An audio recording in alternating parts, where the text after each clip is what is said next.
They thought he was just an old farmer. Then his Hells Angels brothers arrived. The morning sun painted Millbrook in shades of gold and green.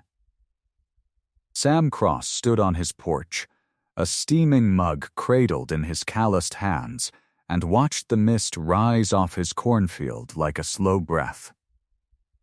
He was 45, but the years had carved deep lines into his face. A patch of gray ran through his beard like a streak of winter snow. He wore an old flannel shirt with the elbows worn thin, and his boots were caked with dried mud from yesterday's work. He smiled. The corn was tall this year. The tomatoes were fat and red. The farm had been good to him. Sam set down his mug and loaded a wooden crate into the back of his pickup. Inside the crate were tomatoes, zucchini, and a fresh loaf of sourdough bread he had pulled from the oven at dawn. Mrs. Henderson liked the bread. He made sure she always had a loaf. He was about to climb into the cab when the screen door slammed open behind him. Dad, look. Chloe raced across the porch, her blonde ponytail bouncing behind her, her honey-colored eyes lit up like a firefly. She wore a pair of overalls over a bright yellow t-shirt, and she held a crumpled envelope up in the air like a trophy. Before you continue listening, please let me know where in the world are you watching from today. Now back to the story. Sam grinned. Whoa there, girl. You got the mailbox before I did, huh? Chloe skidded to a stop and waved the envelope at him. It's a letter. For you. With a fancy stamp and everything. Sam took the envelope and glanced at it. The color drained from his face for just a heartbeat. He covered it with a smile. Oh, that's nothing. Just some junk mail. Or a bill. He tucked the envelope into his flannel pocket. Chloe pouted. You're a terrible liar. That's why you love me, Sam said with a wink. Now come on. We've got deliveries to make. They drove the winding back roads into town. The truck window rolled down, and the morning air blowing Chloe's hair wild. Millbrook was small, a place where everyone knew everyone, and kids still raced their bikes on the main street on summer nights. Sam pulled up to a little yellow house with white shutters, chogged out, and carried the crate up the porch steps. The front door opened before he could ring the bell.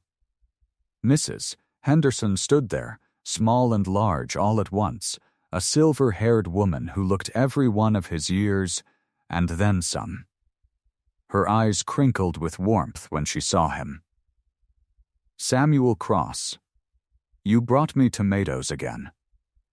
What did I tell you about spoiling an old woman? Mrs. Henderson, you are the youngest person I know. A few tomatoes won't hurt. She patted his cheek. You're a good man, Sam, a good farmer, a good sheriff. She glanced at Chloe. You're feeding her too much pie? Chloe giggled. He's doing his best, Mrs. Henderson. The old woman laughed and took the crate. Then her voice turned softer, almost a whisper. You doing okay, Sam? You look a little tired in the eyes today. Sam nodded. Just the harvest time. A long days, that's all. She gave him a long, understanding look. You come by for pie when you have a moment. The store is here. He smiled and tipped his flannel hat. Will do. At the diner, Sam ordered his usual black coffee and a slice of peach pie. Chloe ordered a milkshake and a plate of fries. They sat at the counter, the old radio playing a country song, and Chloe swung her legs as she talked about the harvest festival coming up. She was excited. She always got that way when the autumn rolled in. Sam laughed. He laughed often when he was around her. They drove back home in the late afternoon, the sky awash of pink and orange. Sam made dinner, meatloaf, mashed potatoes, and green beans from the garden. They ate at the small table under the warm yellow lamp, The kitchen smelled like home. Chloe forked up a bite of meatloaf, then set her fork down slowly. She looked at her plate. "Dad?" Sam looked up from his food. Can I ask you about Mom again?" The air turned quiet. Sam's fork stopped halfway to his mouth. He set it down slow. He looked out the window for a long moment, but the darkness has settled in, all of the farm barely visible. "There you know about your mom, Chase," he said softly. She was beautiful. She sang when she woke up, and she loved baking. "What happened to her?" Chase asked. "I know she died when I was a baby. But how? Why?" Sam cleared his throat. He wiped his mouth with a napkin, then cleared his throat. "It was a car accident," he said. "There was a storm. It was a hard night. And she didn't see through it." Chloe watched him. "Do you miss her?"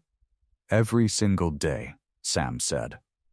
Then his eyes dimmed, but when he looked at Chloe, he forced a smile. "But when I look at you, I see her.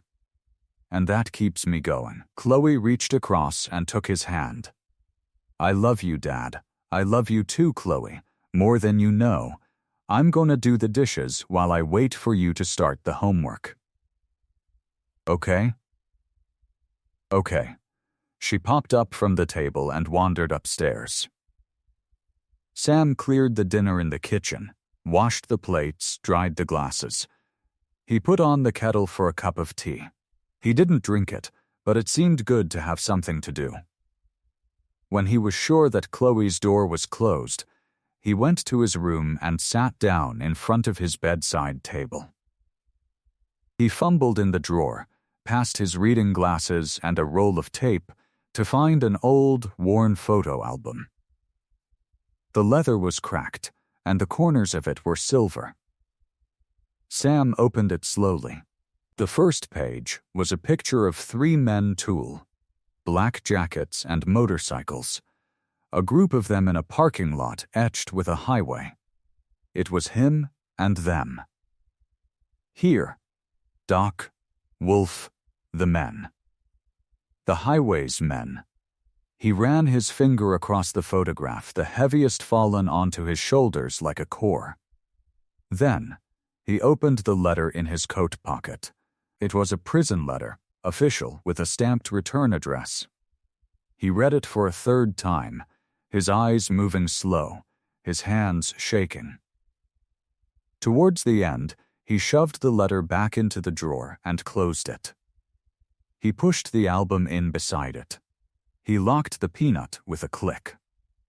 Then Sam Cross sat on the edge of his bed, stared at the locked drawer, and said nothing at all. The house settled into its nightly quiet. The last light clicked off in Chloe's room. The floorboards stopped their gentle creaking.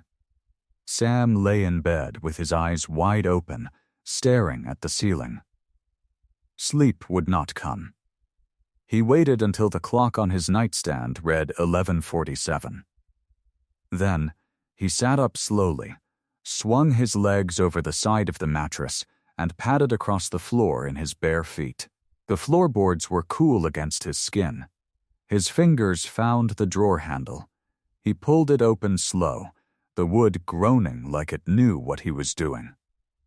The letter sat on top of the photo album, crisp and official. Sam took it out with the care of a man handling glass. The paper felt heavy in his hands. He walked to the window and let the moonlight spill across the page. The words were typed, cold and plain, no greetings and no warmth. A prison letter, official, with a stamped return address. "Samuel, I have been released. I know about the girl. I am coming for her." "Daniel." Sam read it 4 times. The edges of the paper gone soft from his grip. It was a threat from a dead man, or so he had thought. Daniel was supposed to stay locked up. The judge gave him 20 years. That was the deal. That was the peace. But deals had a way of breaking, and peace had a way of dripping away like water washed down a drain. Sam took the letter in both hands and crushed it into a tight wad. The paper fought him for a moment, then gave up. He stood there in the moonlit kitchen, head down, breathing slow. He rubbed his face with both hands. He thought about Chloe's laugh that morning, the way her ponytail bounced, the way she said "Dad" like it was a word she never grew tired of. He looked at the ball of paper in his hand. Then he smoothed it out and put it back in the drawer, folded neat enough to hide.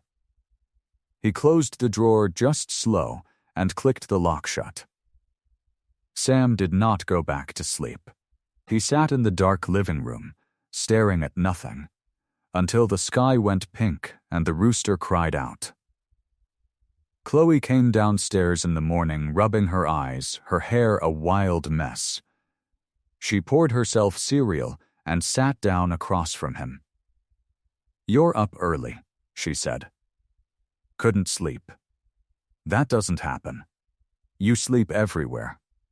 One time you fell asleep on the couch while the church was meeting." Sam smiled, but it was a tired smile. "An old man needs his sleep, I guess. Today's a long day. You got deliveries?" "Just some errands in town. I'll be back before lunch." Chloe studied him for a moment. The way she always did when she sensed something was hidden. "You'd tell me if something was wrong, right?" Sam reached across and squeezed her hand. "Nothing's wrong, butterfly, just the harvest time. Lots to do." She nodded, a slow nod. Sam kissed the top of her head and grabbed his keys. 20 minutes later, Sam pulled up in front of the sheriff's station. It was a small brick building with the flag hanging over the front. He stepped inside, the smell of old paper and coffee wrapping around him.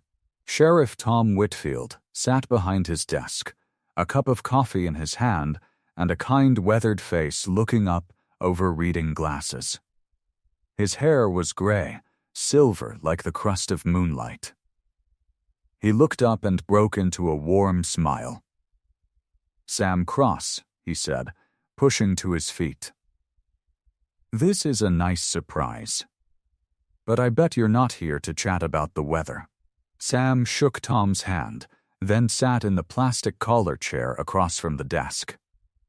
"Tom, I need to ask you something. You hear much about newly released prisoners lately?" Tom's smile faded just a touch.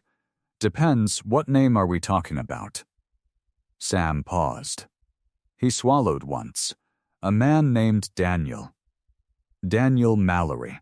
He served time for a violent crime some years back. I got word he was processed." Tom's face went very still. He set down his coffee cup with extra care.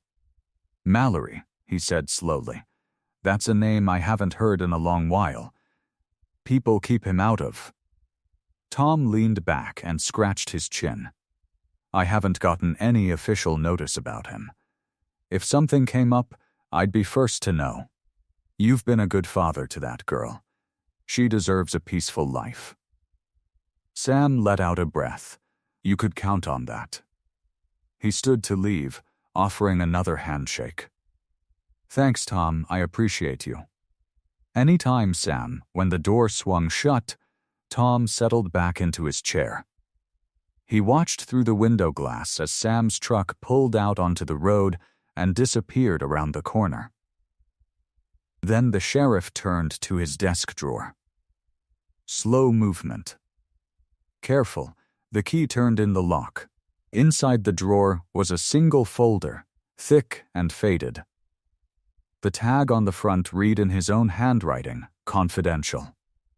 D. M15, Tom pulled the file out and laid it flat on his desk.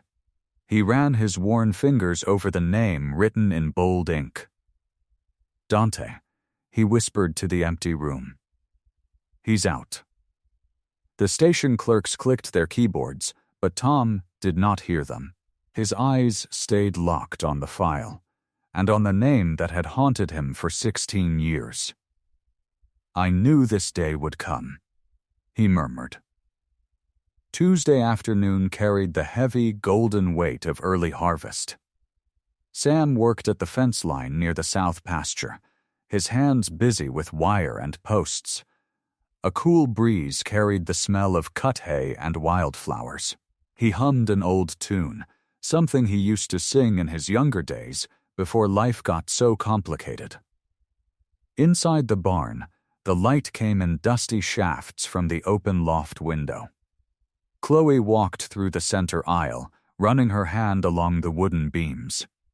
She was bored. That was her excuse, at least. She liked the old barn. It smelled of motor oil and hay and years of work. She was about to leave when something caught her eye. A strap of leather peeked out from behind an old saddle. The saddle belonged to a horse Sam sold years back, before she even remembered. But the strap was newer. Chloe reached down and pulled it free. It was a leather vest, heavy in her hands, covered in patches, some embroidered, some stitched with thread. Her eyes found the big patch across the back, the words loud and proud. High Mountain. Hell's Angels. Chloe turned the vest over. On the front, she read a small tag, Sam Prez's Cross. She felt her stomach drop. The letters were big and bold. She ran her thumb over the thread. She looked around to make sure no one was watching, then laid it across her forearm in the shape of a jacket. She turned to the dim light, looking at the patch that felt like a secret answer. "I'm not stealing," she whispered to no one. "I'm just keeping it from being eaten by moths." The barn door creaked open.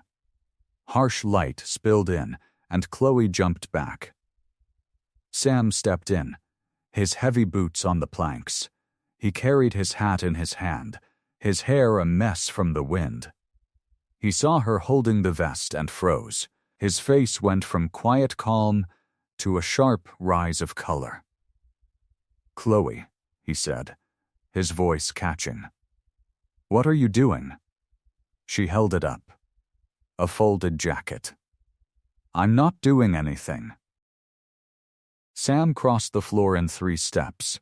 The way he moved, his shoulders broad and stiff, made Chloe take a step back. He pulled the vest out of her hands like it was glass and danger at the same time.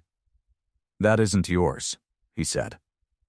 His voice was sharp, a sound she had not heard from him in years. Chloe flinched. "Dad, I was just looking." "I didn't mean to." Sam breathed out, held the jacket tight against his chest. His hands shook a little. He looked down at the thing in his arms like he was holding a ghost. "Belonged to an old friend," he said. "He passed away. I keep it for memories." Chloe tilted her head. "You never said you knew a biker." Sam did not answer. He looked out the wide door. The light came in the barn, and he looked the same as a man who had walked out of time. "I'm sorry I yelled, Butterfly," he said, soft again. "I didn't mean to scare you. It's just an old thing. It makes me emotional sometimes." He slid the vest behind the saddle where it had been before and left the barn. Chloe watched him go, feeling the heaviness of the secret, the way the jacket in the barn. The name on the tag, all of it, sat in the air like dust that would not settle. She followed him out into the warm afternoon. Sam walked to the truck and pulled out a toolbox. He said nothing. 20 minutes later, they drove into town for supplies. The grocery store was small with a faded brick look and the sign that creaked in the wind. Chloe headed for the bread aisle. Sam went for the coffee. That was when the door banged open hard, and Pearl, the lady who ran the flower shop, ran in with her eyes wide and her voice high. "Folks, you better listen to me." I saw them rolling down Route 9, just south of here.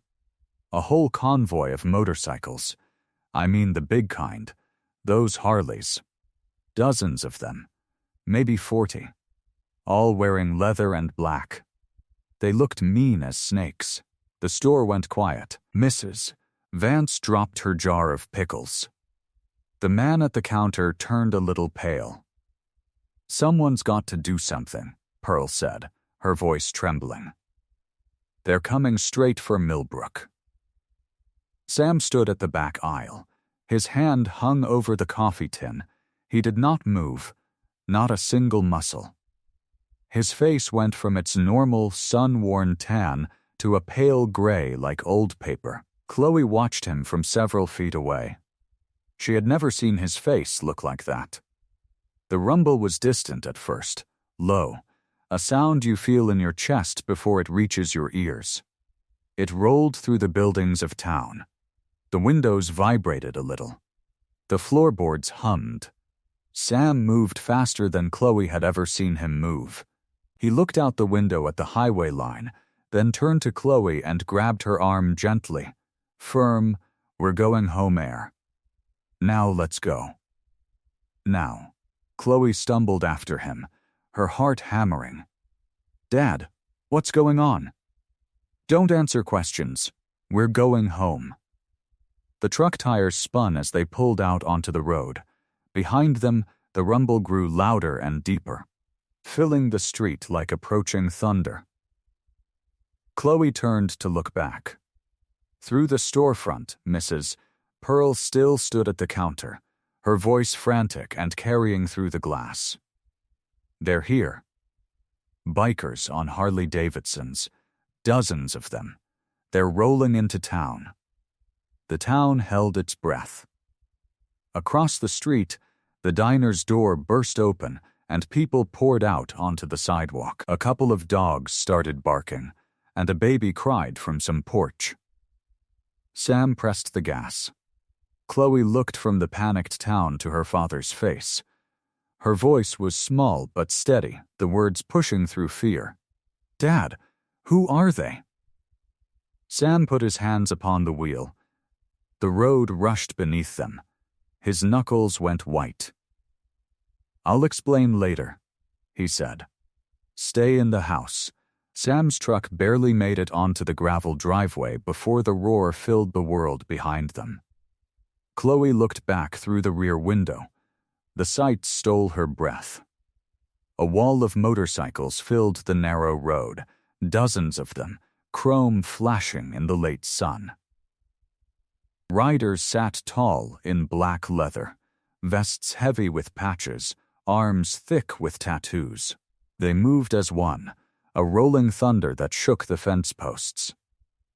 The headlight of the lead bike cut a bright line up the driveway. Sam set the truck in park, but did not turn off the engine. He gripped the steering wheel with both hands, his knuckles white as bone.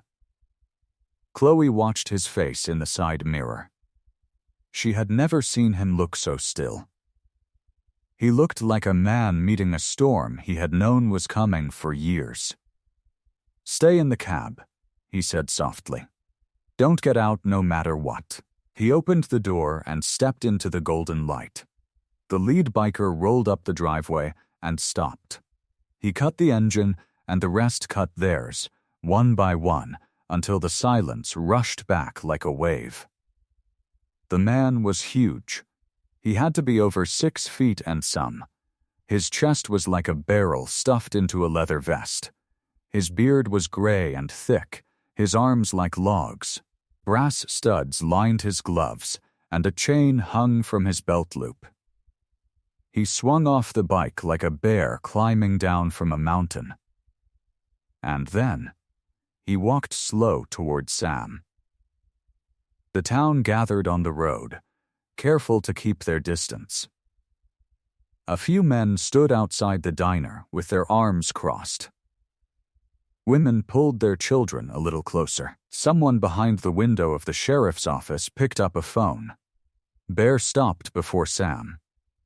He looked down at him, and for a long moment, neither of them moved. Then Bear reached up and pulled off his sunglasses. His eyes were wet and red-rimmed. "Prez," he said, his voice low and rough, holding back a shake. "We got your letter. We came as fast as we could." Sam's mouth tightened. A tremble ran through him. He stood in his dusty work boots, his hands covered in dirt from the fence line, his straw hat hanging in his grip. The sight of him, a farmer in a faded shirt, standing before a mountain of leather and black, made the moment feel strange and impossible. "You're a hard man to find, Sam." Bear lifted his chin.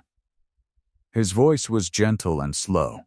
"You think you can disappear into a cornfield for 10 years and the world forgets you?" Sam swallowed. "Bear, you shouldn't have come. The hell I shouldn't have." Bear pointed a thick finger at the farmhouse. "We got word. Bad word. From a source I trust. And you know I never give up on my brothers." Sam looked down at the ground. A long pause hung between them. His shoulders dropped, the weight coming off of him. When he raised his face, Chloe saw his eyes were shiny with wet. "I thought I could stay hidden," Sam said hoarsely. "I thought this life would never touch her." Bear's face softened, his stone features changing lines. He stepped forward and wrapped his arms around Sam. It was a bear hug, heavy and crushing, the kind that does not let go. The big man held the farmer as if he were a young man again, a president of the club he still carried in his chest.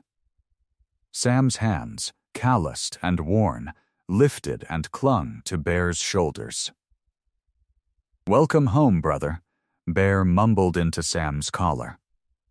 Behind them, the other riders dismounted, one by one.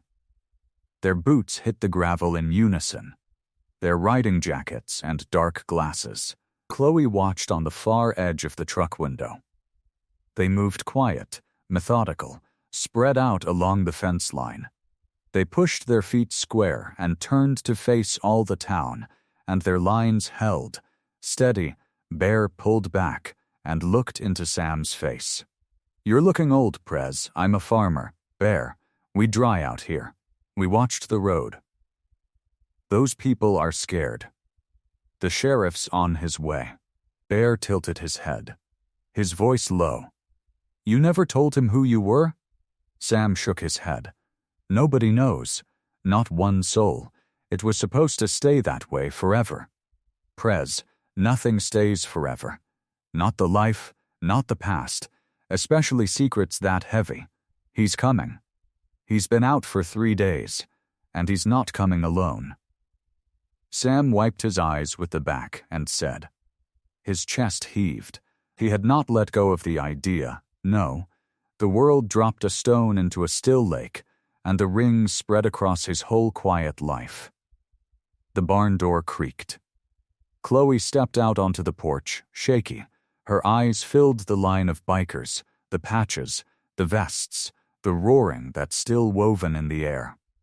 She looked from them to her father, then back, the words she had overheard. The leather vest in the barn, all of it mirror diving together. "Dad?" she said quiet. Sam turned to her. His voice shook, not with fear, but with the breaking open of a secret he had held for a lifetime. "Chloe, these are my brothers. I used to be a Hell's Angel." He paused. The words came out raw. "I was their president." Chloe stared. The world dropped fast, spinning in the afternoon light. A few hours passed before the sun began to sink. The kitchen clock ticked loud. Chloe sat at the table with her arms crossed, her jaw tight. Sam stood by the window, looking out at the yard where the bikers moved like quiet shadows. Bear had posted men along the fence. They did not talk much, they just watched. Sam turned. He pulled off his straw hat and set it on the counter. His hands looked old in the dim light, the calluses from fence posts and engine grease, the scars from another life. "Chloe, I need to tell you everything," he said. She did not look at him. "You had 10 years to tell me everything." "I know." He pulled out the chair across from her and sat down. He folded his hands on the table. "I was 26 when I joined the club. Young, angry, I had nothing and nobody. The club gave me a family." She finally looked at him, her eyes sharp. "A family that rides around with guns and patches? Sometimes we did bad things. I am not proud of it. But we also held each other up. We took care of our own, when no one else would." His voice cracked. He cleared his throat and looked at the ceiling, holding back the rest. "Your mother. My sister. Her name was Isabella. She was everything to me. She laughed too loud and drove too fast. She loved music. And she loved a man who was no good." Chloe's chin began to shake. "My father. Yeah, baby, your father. But your mama got out. She got clean, and she got free. She moved away from all of it because she wanted a good life for you. And then one night, she got sick. Real sick. It happened fast." Sam leaned forward. "She made me promise. She said, 'Sam, you take her. You give her a real home. You give her the life I never had.' So I walked away from the club. I walked away from everything I thought made me a man. And I raised you." Chloe's face twisted. "So you raised me on a lie. I raised you safe." She slammed her hand on the table. "You lied to me. All those years. I asked about my mom. I asked who I was. And you told me your mother died young. That the story was too painful. I believed you. Being truthful, I thought." Sam's voice broke.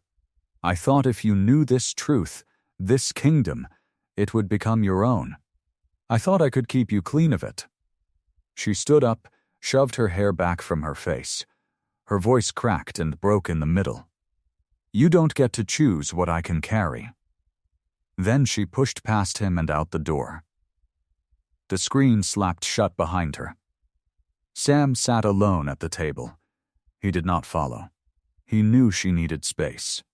He knew he would wait for her, no matter how long it took. The porch swing dipped as Chloe dropped onto it. She wrapped her arms around her knees and cried. The sound of it drifted clear through the open window. It was a deep cry, the kind that comes from a place hurts. Across the yard, Bear raised a hand. The other men stepped into line. They faced the road. They made a wall of darkness. They did not move. The crowd outside the sheriff's office grew. Cars lined the main street. Folks from the diner, the feed store, the church. They stood in half circles, murmuring behind their hands. "Did you hear what Brand brought in?" a woman said. "Those are Hell's Angels. Outlaws. They're in our town." The door of the sheriff's office opened, and Prescott pressed for no invitation. He wore a crisp gray suit, his silver hair. He walked in and front, all smiles, all sharp teeth. "Sheriff Whitman, this is a crisis. These people have citizens afraid. We need to act." Tom looked at him over the edge of his desk. "We're the law, Wes. We don't react emotionally. We act on facts." Prescott spread his hands. "The facts are that a dozen bikers rolled through the town and marched onto a farm. That's a threat. They are old friends of Sam's. That's not a crime. They are criminals. Born and raised on breaking things." Prescott's voice dropped. "The people want you to arrest them." Tom folded his arms. "We have no legal reason to arrest them. But I'll go see Sam in the morning and talk this out." Prescott's jaw flowered. He stepped back toward the door, his face red and tight. "We'll see about that," he said, low. Then, he was gone. The evening turned dark in full. The porch light came on. Chloe still sat on the steps, watching the bikers. Her eyes red, her arms wrapped around her knees. A little wind moved the tall grass by the barn. She stood and walked slow toward the barn, not sure why, just needed to move. The barn door was parted open a few inches. A lantern glowed inside. 2 voices. Doc said, "The Prez saved my life in '05. I was bleeding on a road. No one else would stop. He pulled me into his truck. He sat with me for 8 hours in the hospital till the doctors told him I'd live. I'd die for that man, and we'll die for that girl too." Silence, then Bear's low rumble. "The fire. The river. You heard the story?" "I heard it. Girl lives here. She hung around the fence. He did what a father did. He died for his daughter."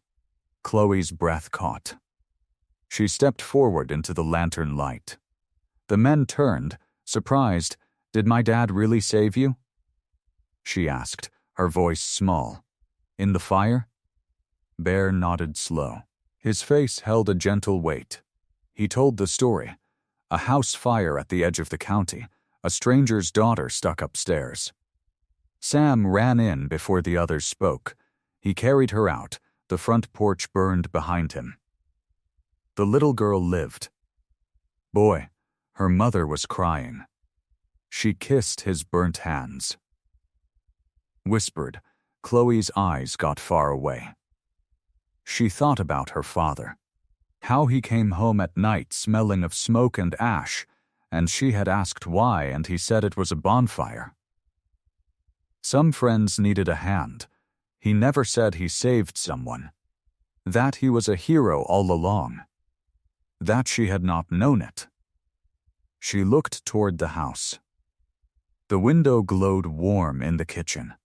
Her carved feet moved before her mind had decided. She climbed the porch steps and paused. Her hand was at the handle. Inside, Sam sat at the table. Neither moved. Chloe opened the door and stepped inside. Wednesday morning came in gray and quiet. The sky hung low over Millbrook.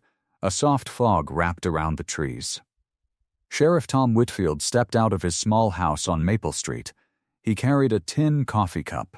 His eyes were puffy. He had not slept. He walked toward his patrol car. 3 shadows moved from the side of the house. Bear, Wolf, Slick. They closed in fast. Bear put a big hand on Tom's chest and pushed him against the car door. The cold metal pressed into Tom's back. "Sheriff," Bear said. Tom swallowed. "Bear, what is this about?" Bear leaned close. His breath was warm and slow. "You've been acting strange. Slipping out at night. Making calls. Looking over your shoulder. You know things about the girl. About our president." Tom's cup shook in his hand. Coffee spilled over his knuckles. "You tell us right now," Wolf said, "or we will make this real." Slick stood to the side, arms crossed. His eyes were cold. Tom looked at the 3 men. He was scared, real scared. "Please," he said, his voice cracking. "Call Sam. Just call Sam. He will tell you I am not a threat." Bear watched him for a long moment. Then he pulled out his phone. "Prez," he said into the phone, "you need to come to Sheriff Tom's house. He says he isn't a threat to your family. But he says he'll only talk to you." Sam's voice came through. 4 minutes. They waited in silence. Tom kept his hands at his sides. His coffee cup grew cold. Sam arrived in his old truck. He stepped out and walked over. Calm, he looked at Tom. Tom looked at him. There was 40 feet between them, but it felt like a lifetime. "Bear," Sam said, "give us some room." Bear took the other 2 men. Butt Buff Toman stood in the driveway. "Talk to me," Sam said. Tom's lips trembled. He looked at the ground. When he spoke, his voice was thin. "I'm not a threat to Chloe," he said. "I'm her father. I'm her biological father. The roads went still. He didn't move. A truck pulled up. Low turned, but there was no one else. Sam's face went white, then gray.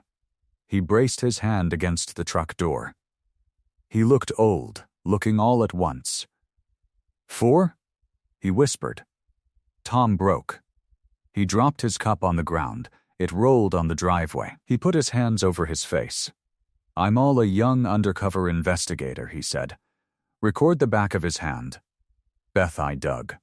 Listen, I went undercover in a fallen, dangerous people, a crime syndicate. I got deep, too deep. I met someone there. A woman. Her name was Isabella.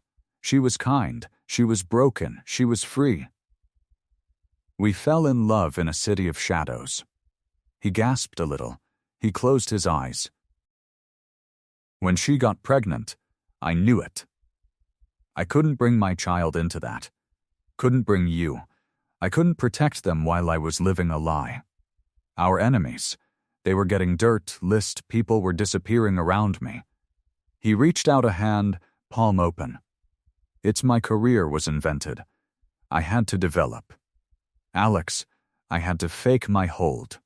I walked away from them to keep them alive. That was the only way. I made sure you were matched. I watched. I scent dropped. I gave up my rights. You got her your, Sam Cross. That was his first meaning, and you were the best thing that ever was. I could never see her, inside her or sound her father. Sam looked hurt. And then I followed. I cannot jump to pot wait. There is a mistake in my writing. Let me restart with clear, correct prose. I'll write it completely from scratch in the final response, being careful. Let me plan the words with proper spelling and no markdown. Final draft. Wednesday morning was gray and quiet. The sky hung low over the little house on Maple Street. Sheriff Tom Whitfield stepped outside with a cup of coffee. He had not slept. His eyes were red. He walked to his patrol car. 3 men came out from the bushes. Bear, Wolf, Slick, they were around him. Bear put a heavy hand on Tom's chest and pressed him against the car door. The metal was cold through his shirt. Sheriff, Bear said, you've been acting strange, watching the girl, watching the farm. You make phone calls at night. You look over your shoulder. Tom tried to breathe. I am the law. I have reasons. You know something about the girl, Wolf said. Tom shook his head and dropped. His coffee spilled over the ground. Please, call Sam Cross. He knows me. Call him. He will come. Bear pulled his phone and called Sam. Prez, he said. I'm at the sheriff's house. He wants to talk to you. Says you need to come. Sam said a quiet, I'll be there. Minutes later. Sam's truck rolled up. He got out slow. He looked at Tom, at the men. Geez, back up. Give the man room. Bear and the other 2 stepped back. Now Tom stood shaking in front of Sam. The 2 men looked at each other. I'm not a threat to Chloe, Tom said. His voice cracked. I'm her father. Her biological father. Sam's face went white. He reached a hand and held the truck for a moment. Be sure to try for a well, and he said it. Tom's eyes filled. I know. I have been with an undercover officer. I was young when I was young. I infiltrated a crime syndicate. I got too deep. I met a woman there. Her name was Isabella. I loved her. She loves her. We had a daughter that came to give him. Tell him she will. Then everything fell apart. The syndicate was closing in. They killed anyone who knew about them. I had to disappear. I faked my death. I gave up my fatherly rights. Arrange for Chloe to be adopted by you. It was me who picked you to raise her because I learned about you. You had saved. You were a man of heart. Then I moved about a cool hour. I took the job of sheriff just to be close enough to watch her. I never planned to live in her life. I just wanted to be near. Sam took a breath. That was burning. He looked at Tom with mixed eyes. "Sheriff," he said, "we are going to your office. We're going to talk about this inside." They drove separately to the sheriff's office. The three bikers stayed back at the farm. Inside the office, Sam closed the door. He turned to Tom. The blinds were down. It was dim. Tom sat down and put his head in his hands. He was a broken man. I loved her mother, but I had to make a choice. I have waited years to tell the truth. There is a bounty hunter after me. The syndicate wants me dead. And they know about Chloe. I've been quiet to protect her. I never meant to hurt anyone. Sam looked long at Tom. The silence was heavy, with white sunlight on. "Until we know it's safe," Sam said. "We'll keep this between us for now. Chloe must not know. Not yet." Tom nodded. Some crumbs left. Just outside the door, Ellen, the mayor's secretary, leaned against the wall. She had a phone in his hand. She pressed the text. "The sheriff is the father. The plan is on." She waited, Peter who had read it. Then she walked away, her heels clicking down the hall. "I think this is around 800 words. Let me make sure it contains all beats." Wednesday morning, Tom leaves home, intercepted by Bear Wolf Slick, yes partially 2. They pin him against his car, yes 3. Tom says Sam Cross, says call Sam, yes 4. Sam arrives minutes later, yes 5. Tom says I'm not a threat to Chloe. I'm her father, her biological father, yes 6. Sam's face goes white, yes 7. Tom explains produce, be undercover, adopt, moves to Millbrook, yes 8. Ending scene in office. Tom breaks down. Quotes yes. Sam looks at him, says we'll keep this between us for now. Chloe doesn't need to know. Not yet. Yes. Ellen listens and texts the sheriff is the father.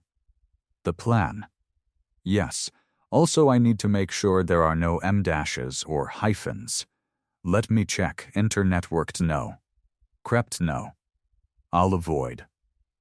Also need to be sure about her mother Isabella. Yes. I need third-person POV. Yes, I'll polish the response now. Remember simple writing. Clear. No markdown. No headings. Length about 700-1,000 words. I'll produce Naya 700-800. Be careful with words like mothers, fathers, etc. Apostrophes are fine. No hyphens. Avoid grandmother, etc. No hyphens. Undercover, no hyphen. Let me write final clean. Avoiding mistakes. Wednesday morning came in pale and gray.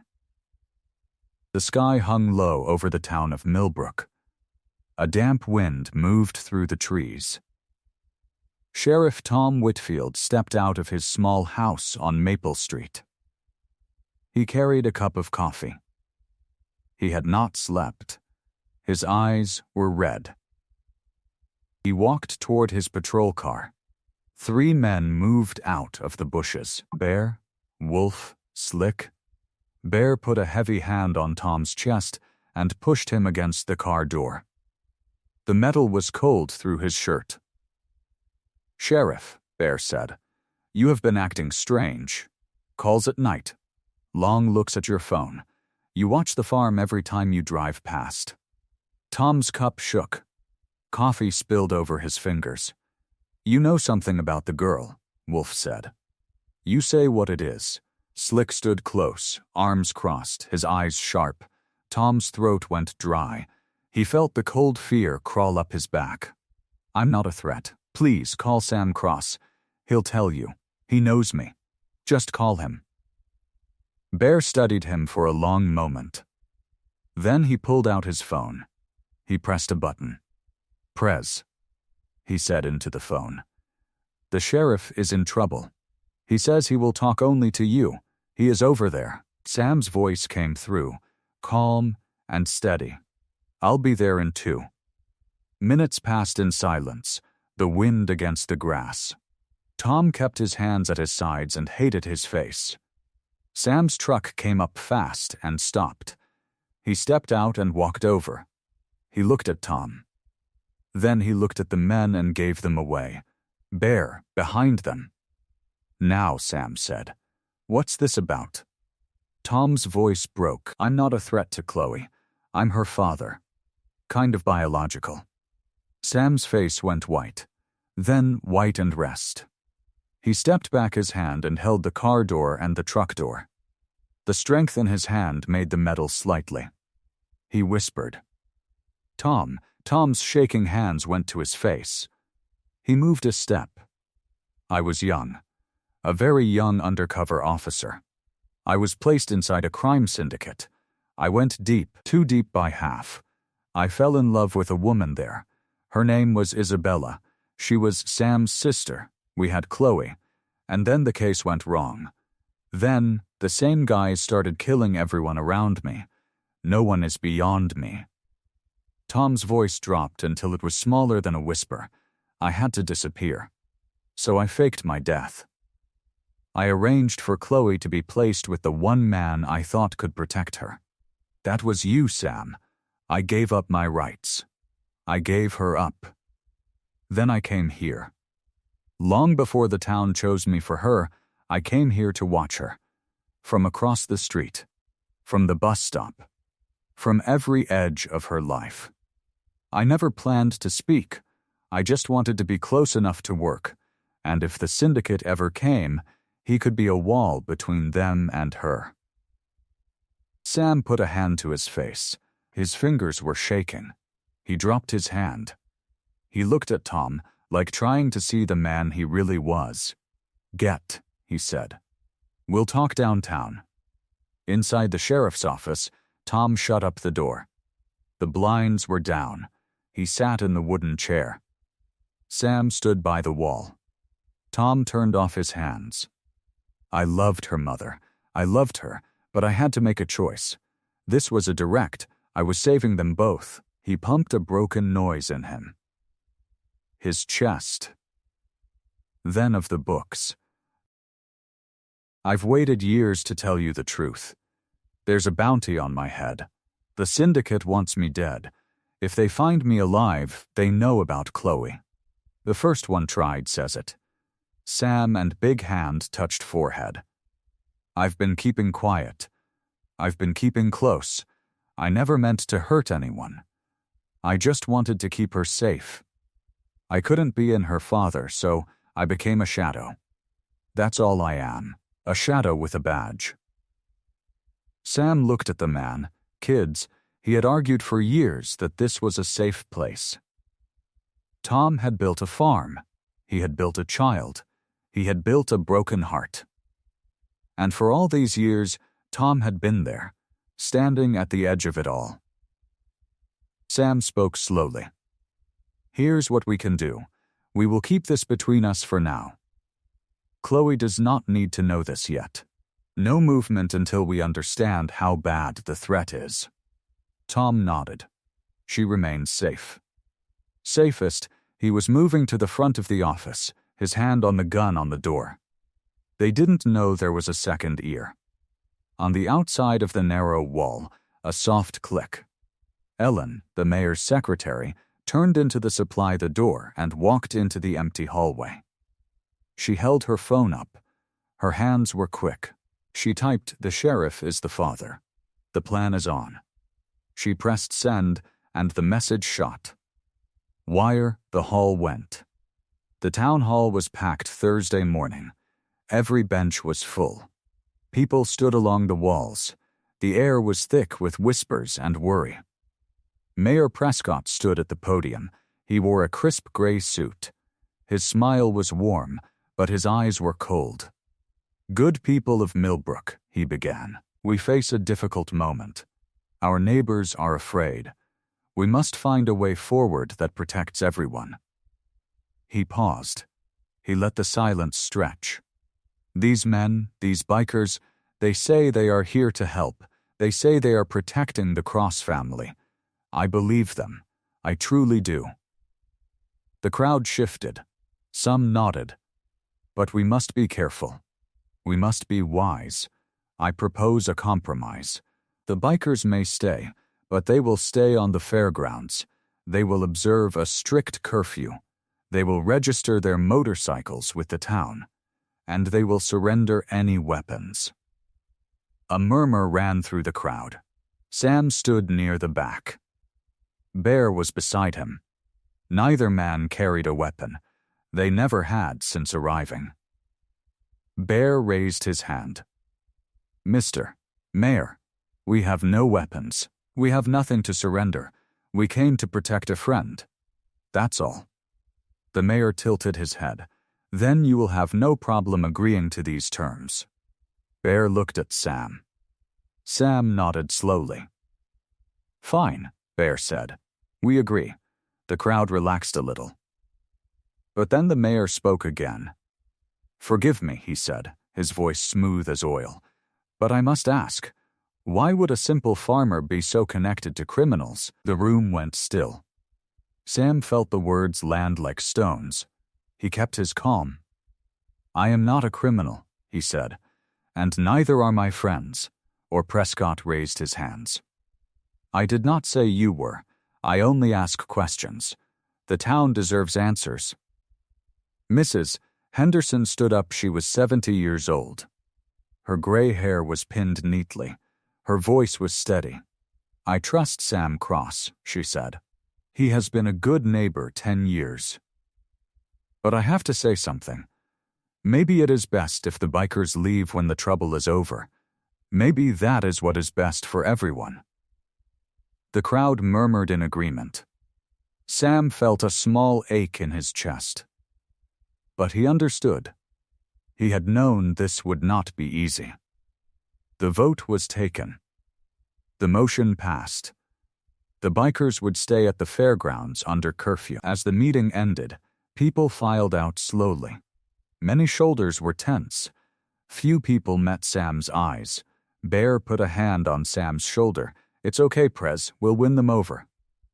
Sam nodded. "We will." That night, the mayor's office was dark except for a single lamp. Mayor Prescott sat at his desk. He opened a drawer. He pulled out a folder with no label. Inside was a number. "Heed it," a voice answered on second ring. "He is roosting," Prescott said. "Send the hunter use whatever means necessary. The girl and the sheriff are the keys." He listened a moment. Then he smiled. "Good," he hung up. He looked at a photo on his desk. It showed Sheriff laughing with Chloe at the town picnic. They were not close in the photo. But the care was clear. Prescott picked up the photo. He studied it. Then he put it in the drawer and closed it. At the fairgrounds, the bikers gathered around a small fire. The night was cool. The stars were bright. Bear stood with his arms crossed. He looked at his men. "We have to win these people hearts," he said. "We show them we're not the monsters they think we are. We fix what needs fixing. We help who needs helping. We earn their trust." The men nodded. Doc spoke up. "I can teach the kids about engines. I saw a group of them around the old garage." "Good," Bear said. "Wolf, you can help rebuild the pier. Slick, you talk to the church ladies. Find out what they need." Sam stood at the edge of the fire. Chloe was beside him. She had been quiet since the meeting. "Maybe we can prove they wrong," she said softly. Sam looked at her. He saw the hope in her eyes. He felt the weight of his past on his shoulders. "Maybe they are the ones who need proving," he said. Chloe looked at him. A small smile crossed her face. "Then we'll prove it together," she said. Sam put his hand on her. For the first time in days, he felt something close to peace. Friday morning came with a clear sky and the smell of fresh earth. The fairgrounds were quiet except for the sound of engines warming up. Bear stood on a wooden crate in the middle of the camp. His leather vest was dark against his broad chest. His gray beard caught the morning light. He let the men gather close. When everyone was quiet, he spoke. "Brothers, we came here to protect our prez. That is our duty. That is our honor. But we will not protect him by hiding in the tall grass. We will protect him by earning this town's trust." The men nodded. A few crossed their arms. They had ridden through storms and fire for Sam. Now they had to ride through something harder, the cold eyes of people who feared them. Bear met each man's gaze. "We are going to be the best damn neighbors they have ever had. We will fix what needs fixing. We will help who needs helping. We will show them our hearts, not our jackets." Doc raised a hand. "What if they still don't accept us?" Bear smiled. A rare, slow smile. "Then, we keep helping. We do not give up on people just because they are slow to see the truth. Now let's go to work." The men moved out.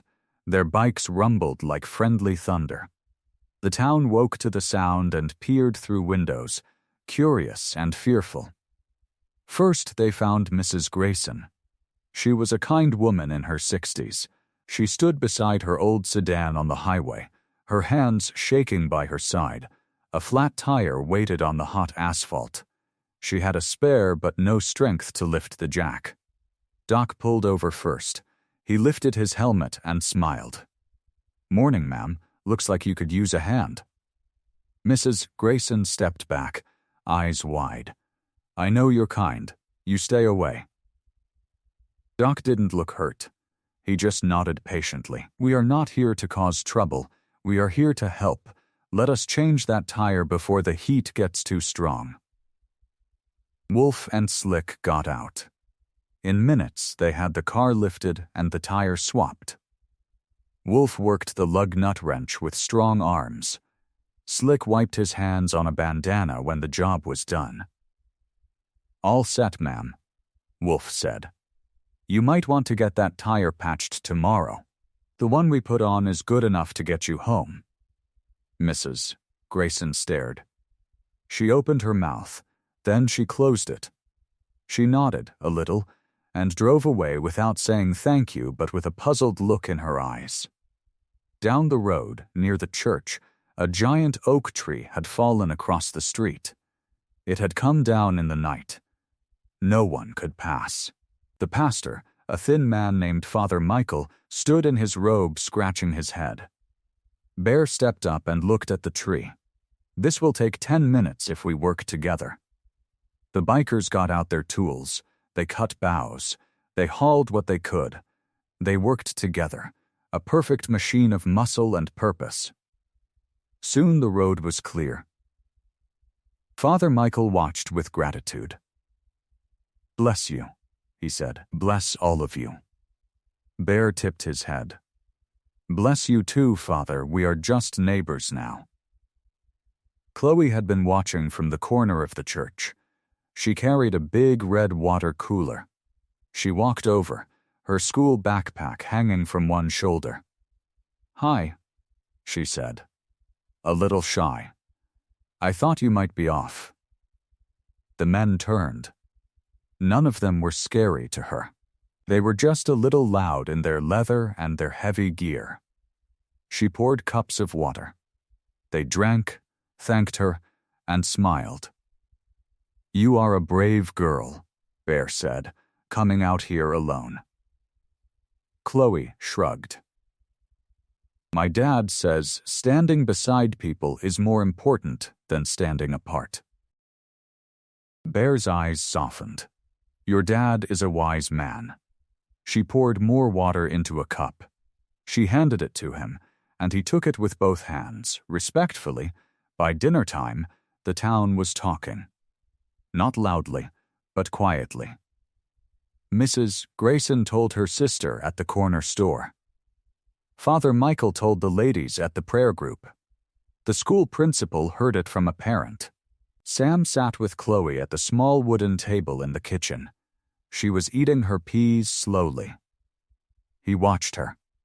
"So," he asked, "what did you think of your uncles today?" Chloe looked up. There was a shine in her eyes. They fixed a tire and they moved that big tree. Mrs.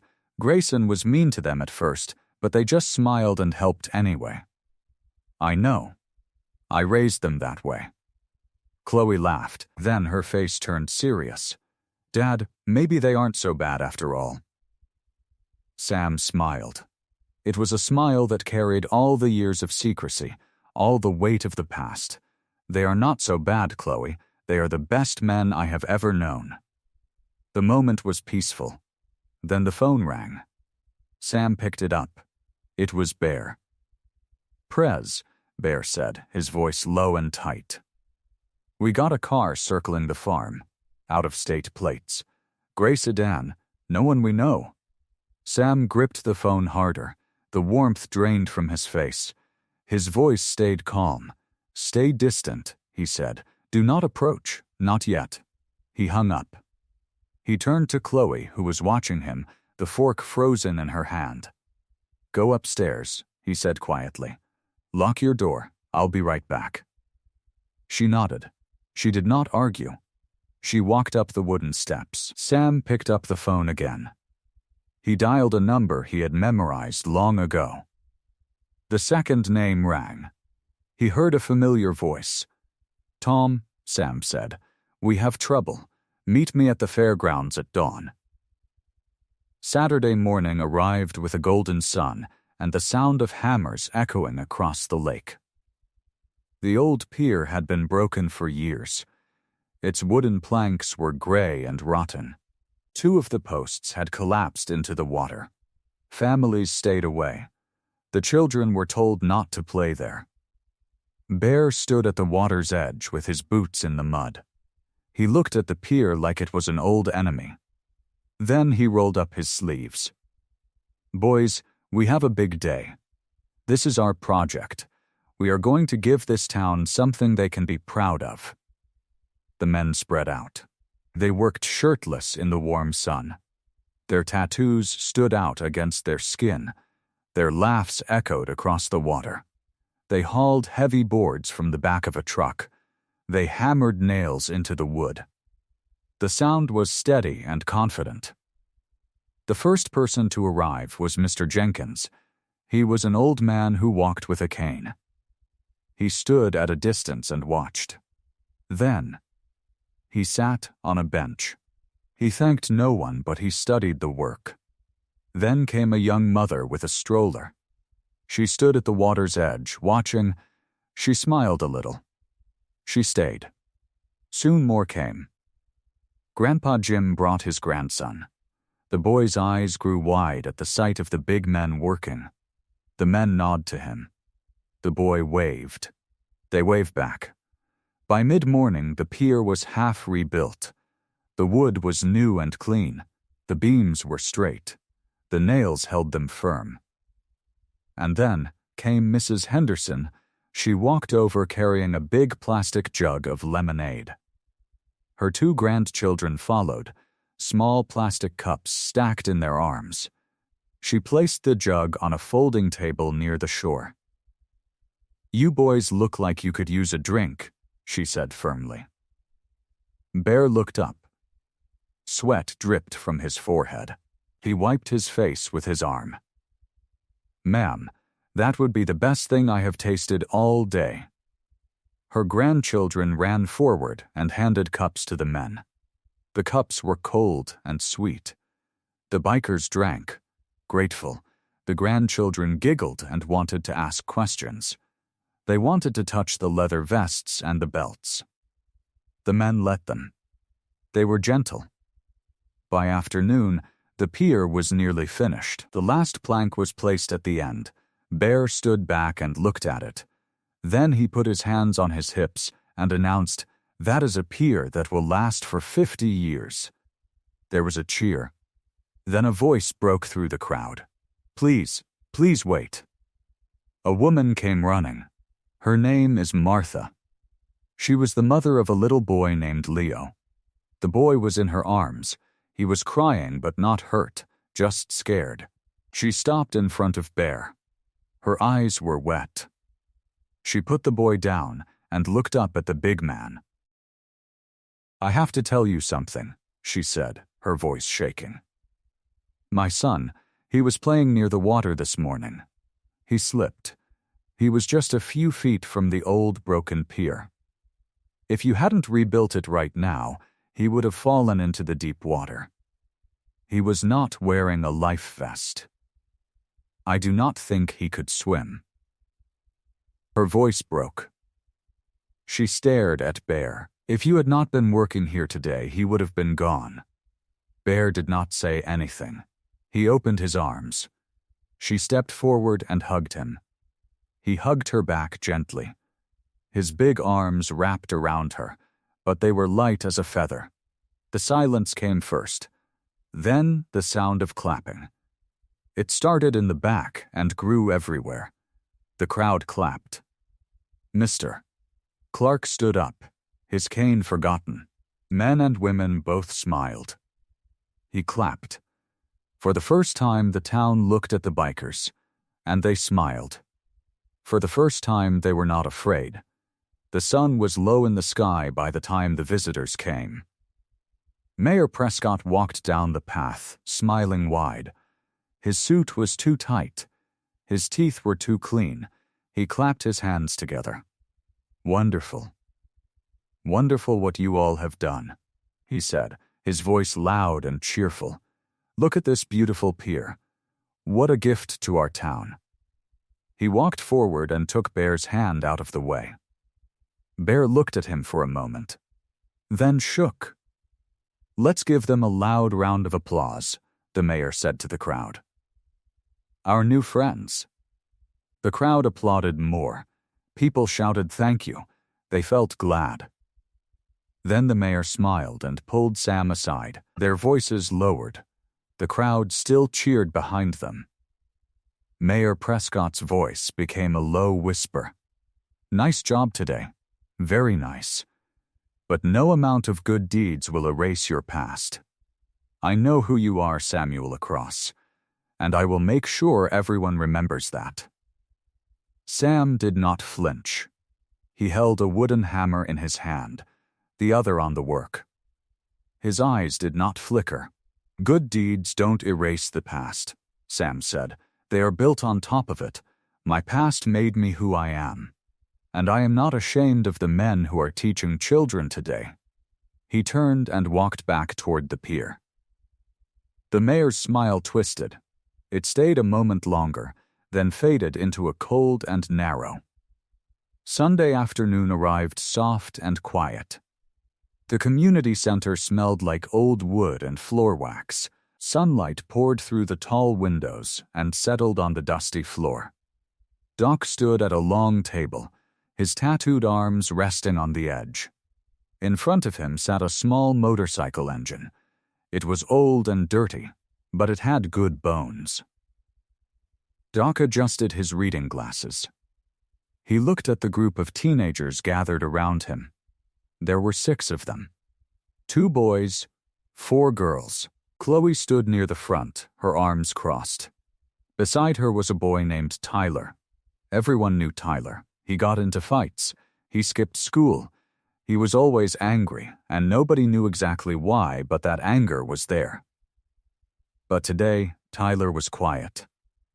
He looked at the engine like it was the most interesting thing he had ever seen. Doc spoke slowly. His voice was soft and steady. An engine is not magic. It is simple. It is just parts working together. If you take care of each part, the whole thing runs right. If you skip a small thing, the whole thing fails. He picked up a piston. He held it up so everyone could see. This is a piston. It moves up and down. When it moves, it turns the crankshaft. The crank moves the wheels. Simple, he put the piston down and picked up a spark plug, and this is a spark plug. It is the heartbeat of the engine. A tiny spark. That spark makes your engine run. Without it, nothing happens. So you have to treat it carefully. You have to make sure it is clean and connected. You have to treat the little things in life with care, too, one of the girls asked. How do you remember all this stuff? Doc smiled.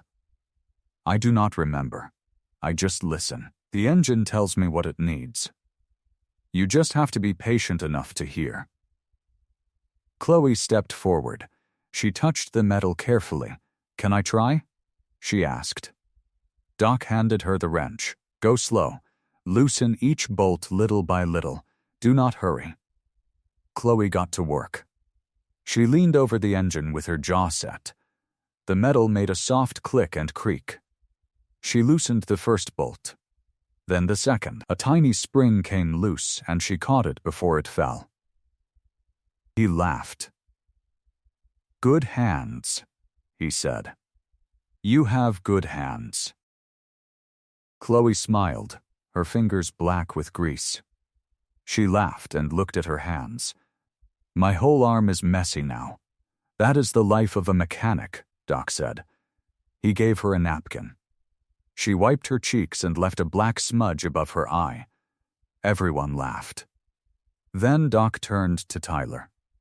Tyler had not moved from his spot. He just watched and listened. Your turn, Doc said. Tyler froze. I don't know nothing about engines. Good, Doc said. Then we can teach you. That is why we are here. Tyler stepped forward slowly. He picked up the wrench. His hands trembled. His friend took a deep breath. Then he started to work. He loosened a bolt, then another. He asked questions that seemed like he was getting into it.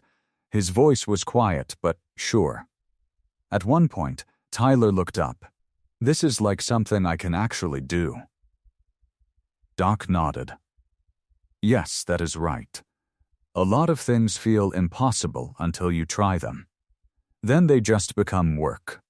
Good work. The lesson went on for another hour. The teens took turns. They learned about carburetors and fuel lines. They learned about patience and about paying attention to details. By the end, their hands were dirty and their faces were bright. Sheriff Tom stood in the doorway. He did not enter. He leaned against the frame with his arms crossed. He watched Chloe the whole time. His eyes soft. At the end of the exercise, Tom caught Chloe's eye and nodded. It was a kind nod. The kind that said, "You did well." Chloe saw the nod. She looked away. She felt a tug in her chest that she did not want to name.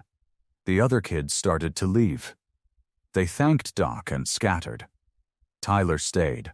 He looked at Doc, his face serious. Can you teach me to ride? Tyler asked. The weather cleared, and the engine of the motorcycle shimmered in the sunlight. Doc studied Tyler for a moment, wiping his hands on a rag. First, you must learn to fix. Then we will see. Tyler nodded. It was not a no. It was a maybe. And for Tyler, maybe was a start. Chloe walked out of the community center into the late afternoon air. The sky was orange and purple. She saw Tom standing by his patrol car. He waited. For her, clearly, she crossed her arms and walked up to him. Her voice was sharp but not mean. You are not my dad. I'm not even sure why you keep looking at me. Tom's face did not change. But his eyes glistened a little. He held his breath and swallowed, hard. I just want to make sure you okay, he said. Chloe looked at him and huffed. She turned around and headed toward the farm with her backpack bouncing on her shoulder. Tom stood still in the gold light. He watched her walk away. The love he carried for her he could not express. He kept it locked inside his chest. And it hurt, more than anything he had ever carried before. Monday evening arrived with a sky full of pink clouds and a cool breeze that carried the smell of wood smoke and onions. The fairgrounds spread out under a row of string lights. Long tables held pots of every size and shape. Steam rose from each one. People walked up and down the rows with plastic spoons, tasting and nodding and making notes on little cards. It was the annual chili cook-off. Everyone in Millbrook came. It was a tradition older than most of the houses in town. Sam stood by the registration table with Bear beside him. Bear held a large red apron in his hands. He looked at it like it might bite him. The apron had a picture of a smiling sun on it and the words, "Kiss the cook." Bear's face was a mix of horror and amusement. Sam laughed and took the apron from him. "We are not wearing these," Sam said. Bear grabbed it back. "We are. A promise is a promise. You said we would win this thing and give the prize money to the youth center." Sam sighed. He tied the apron around his waist. The big leather jacket stayed on. Bear did the same. Soon, all the Hells Angels stood in a row at their booth, 12 large men in aprons over leather, looking like they had just crashed a garden party. Mrs. Henderson walked by with her clipboard. She stopped and gave them a long look. "Well," she said, "at least you are dressed for the occasion." Doc held up a worn spiral notebook. It had a stained cover and pages that bent every which way. "This here is a prison cookbook," Doc said. "From my time inside. Best chili I ever had came from a man named Tiny, who used to make it in a bucket. He never told anyone the recipe, but he wrote it down for me before he got out." Mrs. Henderson raised an eyebrow. "Prison chili?" "Yes, ma'am," Doc said. "The secret is canned peaches. And a little bit of coffee." The crowd gathered as the bikers started cooking. They chopped onions with big knives. They diced peppers and garlic. The smell started to rise, thick and warm and spicy. People who had been walking past stopped and turned their heads. They drifted closer. Sam stirred the big pot with a long wooden spoon. Bear sprinkled in a handful of cumin. Doc added a splash of coffee from his thermos. The chili bubbled and popped. The aroma spread across the whole fairground.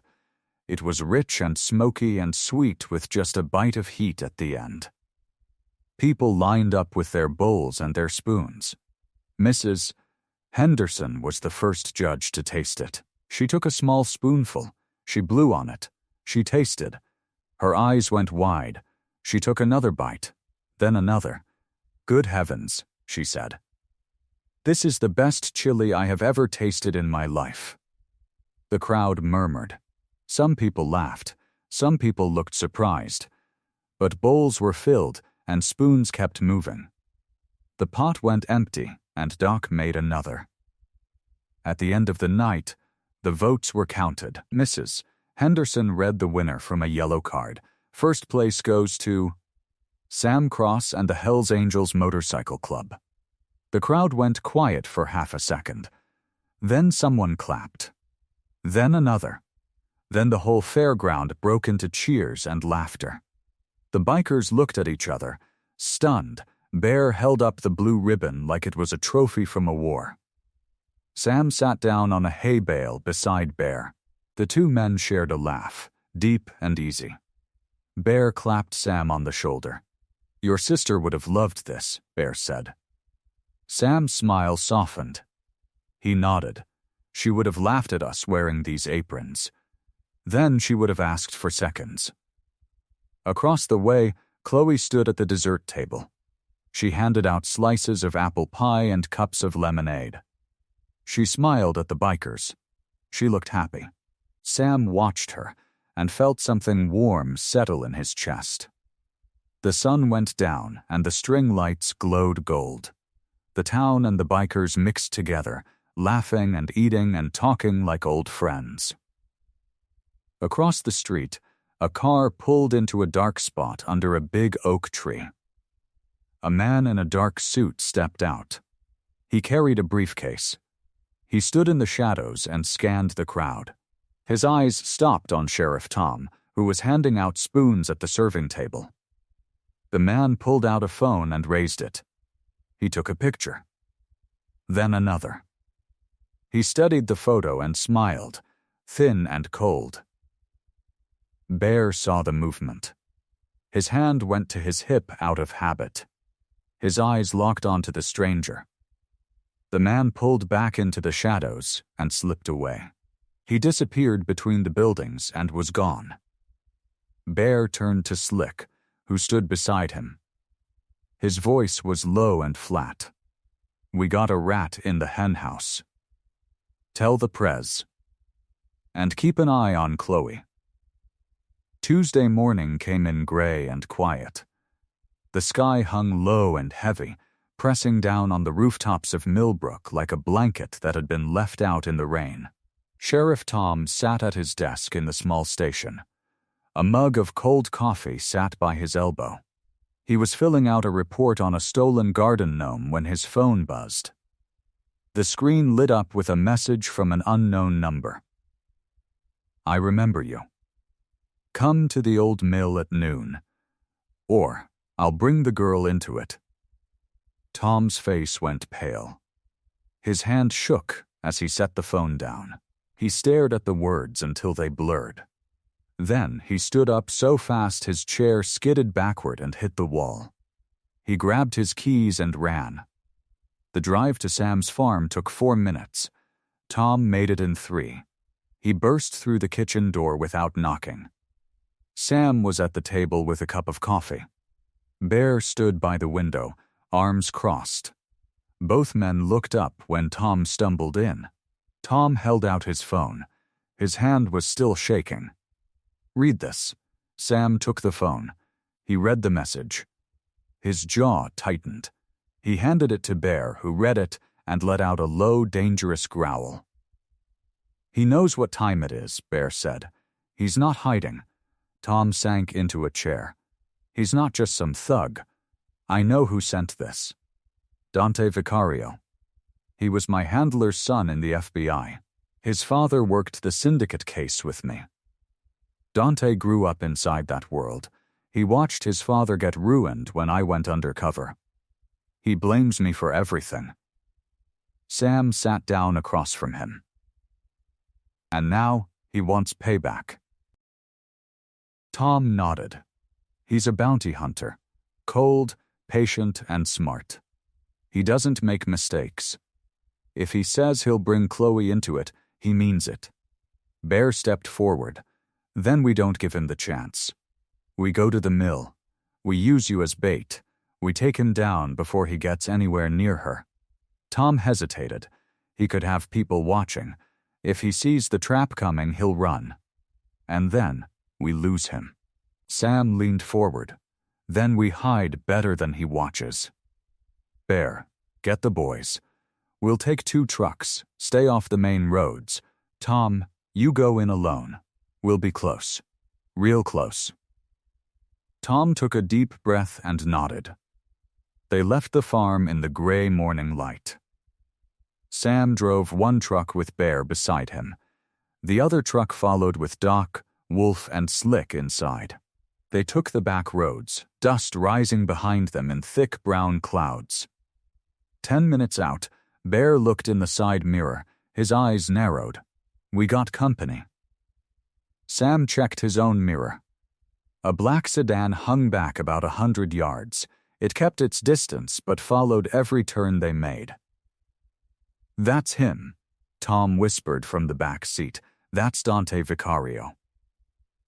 Sam's hands tightened on the wheel. "He's not following us to the mill. He's waiting to see where we go. He's checking if we lead him to Chloe." Bear turned in his seat. "Tom, you know this guy. What does he want?" Tom shook his head. "He wants to hurt me. He wants the syndicate to have me back. And he'll use anyone he can to make that happen, including her."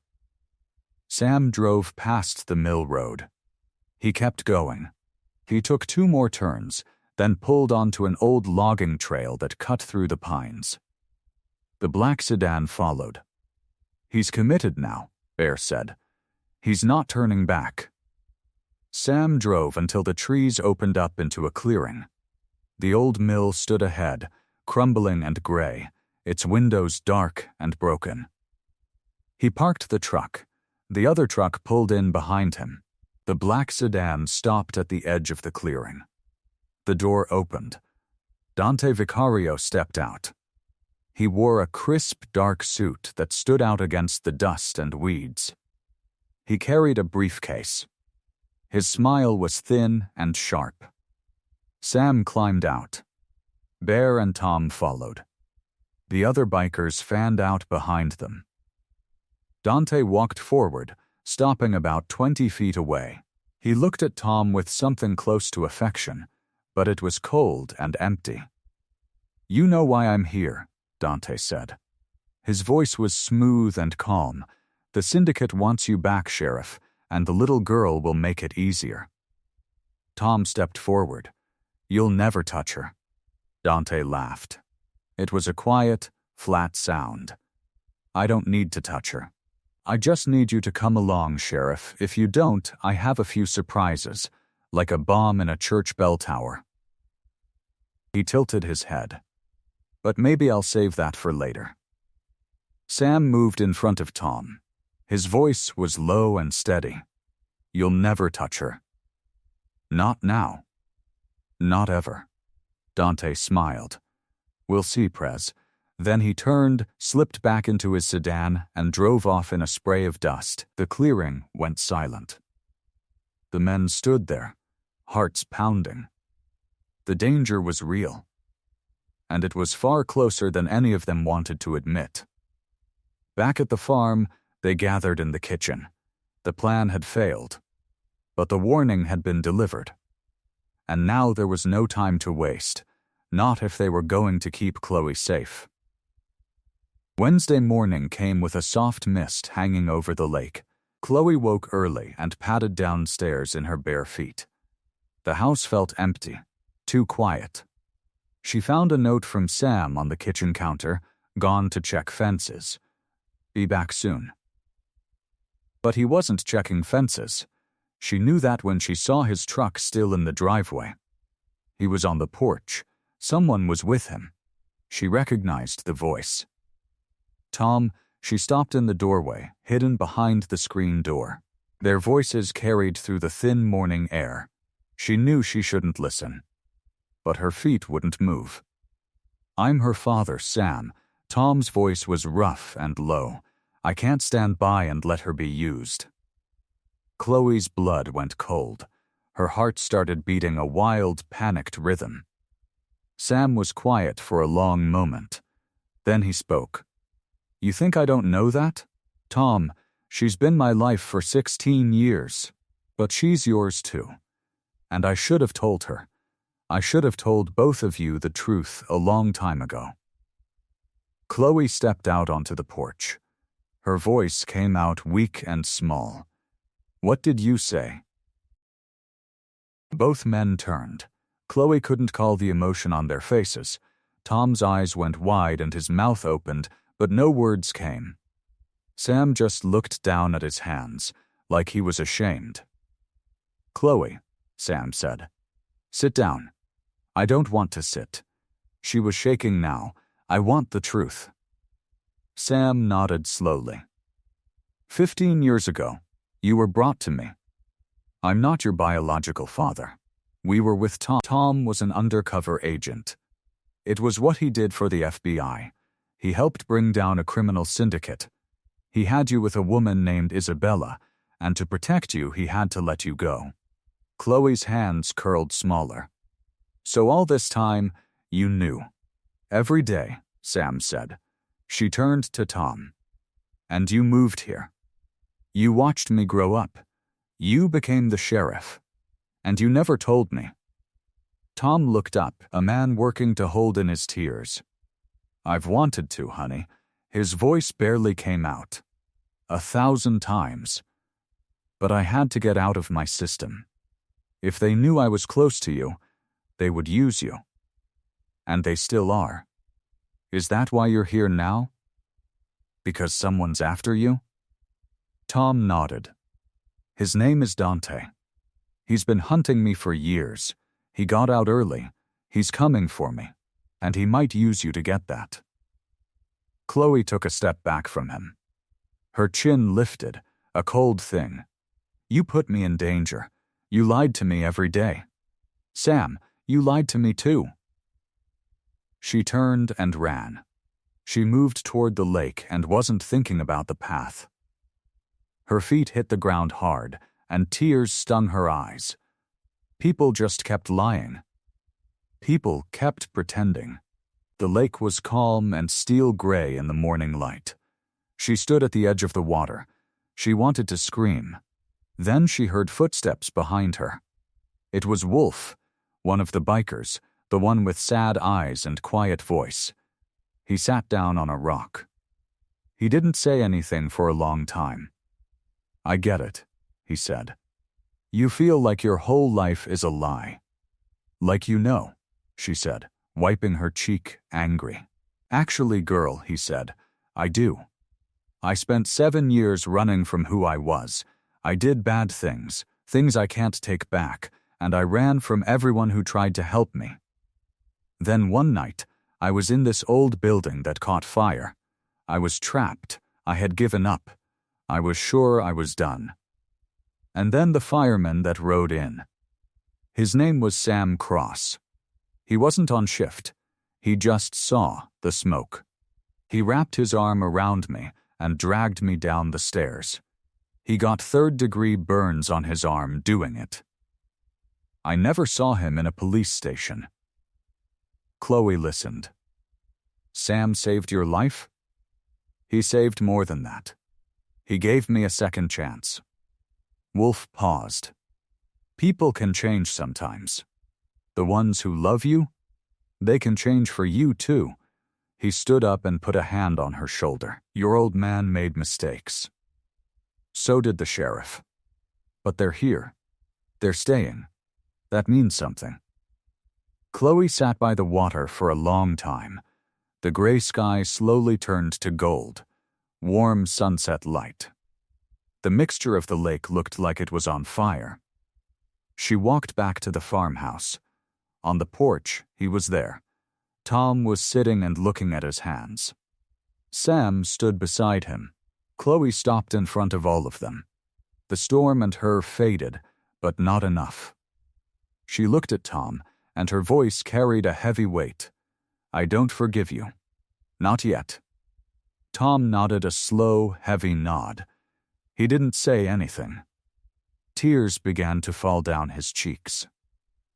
Then she turned to Sam, the anger in her dissolving like the mist on the lake. But you? She stepped forward and wrapped her arms around him, holding tight. You're still my dad. Always, Sam held her and said nothing at all, but his shoulders shook with silent, grateful breath. Tom wiped his tears and turned away. Bear came out of the house. He put a large hand on Tom's shoulder and squeezed. She'll come around, Bear said. Give her time. Tom nodded slowly. Later, when the stars came out, they sat at the kitchen table. Tom looked at Sam and spoke in a voice that was steady, maybe for the first time all day. If she can give us time, then we owe her a life without fear. I'll help plan the trap. We'll take Dante. And we'll send him back to sea. I don't matter anymore. She does. Thursday morning arrived clear and bright. A cool wind rolled across Millbrook, carrying the smell of cut hay and autumn leaves. But inside the small room behind the sheriff's office, the air was thick and heavy. A single lamp sat on a wooden table covered with maps and papers. Radio units lined the walls, their lights blinking red and green. The room smelled like coffee and old dust. It was the kind of place where secrets went to hide. Sam stood with his arms crossed, looking at the floor plan of the fairgrounds. Tom sat across from him, tracing a line on the paper with his finger. Bear filled the doorway, his massive frame blocking most of the light. Doc sat in the corner tinkering with 2 handheld radios. "Saturday," Tom said. "The Harvest Festival. We know he'll come." "Or she will," Doc said. "We only caught one of them. They never work alone. There will be a second." Sam nodded. "That's why we plan for both." Bear stepped forward and pointed at the map. "The Church Bell Tower. It's the highest point and the most open. Kids will be everywhere. That's where they hit us. If they want to panic us," Doc said, "that's the spot. We need someone there." The room went quiet around the kitchen table on Saturday. Everyone thought the same unspoken thing. Then Tom cleared his throat. "I'll be bait," Tom said. "Sam and I walk the crowd. We stay in the open. We look like easy targets. And when they bite?" Bear asked. Bear grinned. "Then me and Wolf close in tight. We'll be wearing security uniforms. Nobody looks twice at security." Sam looked at Doc. "While you're inside at the vendor booth." Doc tapped his reading glasses up his nose. "I'll have eyes on the crowd. I'll also study the tower. If they try to move anything, I'll see it." The plan unfolded like a map. They walked through it multiple times. Each step, each signal, each hand sign. For nearly 2 hours, they inched through every corner of the festival layout. Then the door opened. Chloe stood there, arms crossed, still red around her eyes. "I want to be part." Tom stood up fast. "No, I wasn't asking," she said. "You put my family in danger. You said it was to protect me. Then let me actually help protect them." Bear let out a low chuckle. "She's got your fire, Prez." Sam looked at her for a long moment. He saw her mother. He saw her courage. He knew nothing would stop her. He pointed at the bell tower on the map. "The kids will be there. In the middle, they'll run around. We believe that might be where they plant something. If you mean it, your job is to keep children anyway. Get them away. For any reason. Don't let them near the tower, no matter what. Do you understand?" "Yes," she said. "I'll keep them safe." She held his gaze and didn't flinch. That evening, the sun slipped low and set the fairgrounds in gold. Chloe wandered past the empty booths and the silent stage. She found Bear already sitting on a hay bale, he his big hands on his knees, staring at the newly built pier. She sat down beside him. They listened to the sounds around them, the sound of water lapping. She spoke. Quiet. "Bear, did you ever feel betrayed by family?" Bear was quiet for a good, long moment. He ran a hand through his gray beard. "My little brother Eddie, we were close, closer than twins. We planned our whole lives around it. He was my best friend until he wasn't. When I got into the club and rose to VP, Eddie got jealous. He wanted what I had. So he sold me to a rival crew. He told them where I'd be. He told them my route. He shook his head slowly. They put me in the hospital for 3 months. 3 months. My mother cried at my bedside every day." Chloe swallowed hard. "How did you ever forgive him?" Bear looked at her, his eyes full of shadow and gentleness at the same time. "At first I didn't. I burned and I stayed hard in my heart. I wanted him to pay. But then our mother passed. She had a letter from Eddie in her nightstand. She'd been writing to him, trying to bridge the two of us in some way. When I read it, I saw something. He wasn't doing what he did because he hated me. He was drowning in his own pain. He was jealous, yes, but he was lost. And even though I knew I was just as lost. Just in a different way." He looks at Chloe. "Forgiveness ain't about saying what he did was okay. It's about telling yourself you're not going to carry it around anymore." Chloe stared at a far horizon. "Maybe I'll try. But Tom has to prove he's sorry." Bear smiled soft. He already is, kid. She stood up. She wrapped her arms around Bear. Her strength don't get wrapped by giants like him, but he held her gently, like she was made of glass. Thanks, Bear, she whispered. He patted her hair. Any time, little sister. They stayed like that for a moment, her head against his shoulder, the world suddenly a little less lonely. Later that night, the lights in the mayor's office burned low, the window's curtains pulled tight. Mayor Prescott sat at his desk. Alone, he looked at the phone in his hand. Then, he dialed a number. They're planning something, he said, his voice flat. The festival is the night. Make it work. A voice crackled in return. Understood, Prescott hung up. He leaned back in the chair and stared at the ceiling. His smile was cold in the dark, in the quiet of the town agreeing to burn. Friday morning dawned soft and golden. The kind of morning that made you forget your worries. Millbrook's main street had been transformed overnight. Booths lined both sides of the road, their wooden frames draped in orange and yellow cloth. Pumpkins sat in neat rows, their round faces catching the early sun. Fairy lights crisscrossed overhead, waiting for night to come alive. The smell of cinnamon and fresh apple cider floated through the air. A bluegrass band tuned their instruments on the main stage. Children ran between the booths, their laughter bright and carefree. And in the middle of it all, the Hells Angels carried boxes of popcorn machines and stacks of folding chairs. Wolf balanced 3 tables on his shoulder like they weighed nothing. Slick helped an elderly woman unload a crate of homemade jam. Bear stood near the entrance, his massive arms crossed, watching the crowd with calm eyes. They all wore their leather vests, but the leather was covered in dust and straw from a morning of hard work. Mrs. Henderson watched them from her pie booth.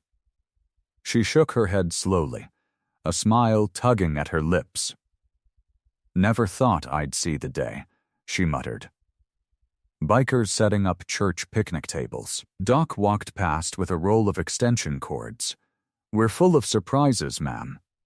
At the children's craft table, Chloe sat with a rainbow of face paint spread before her.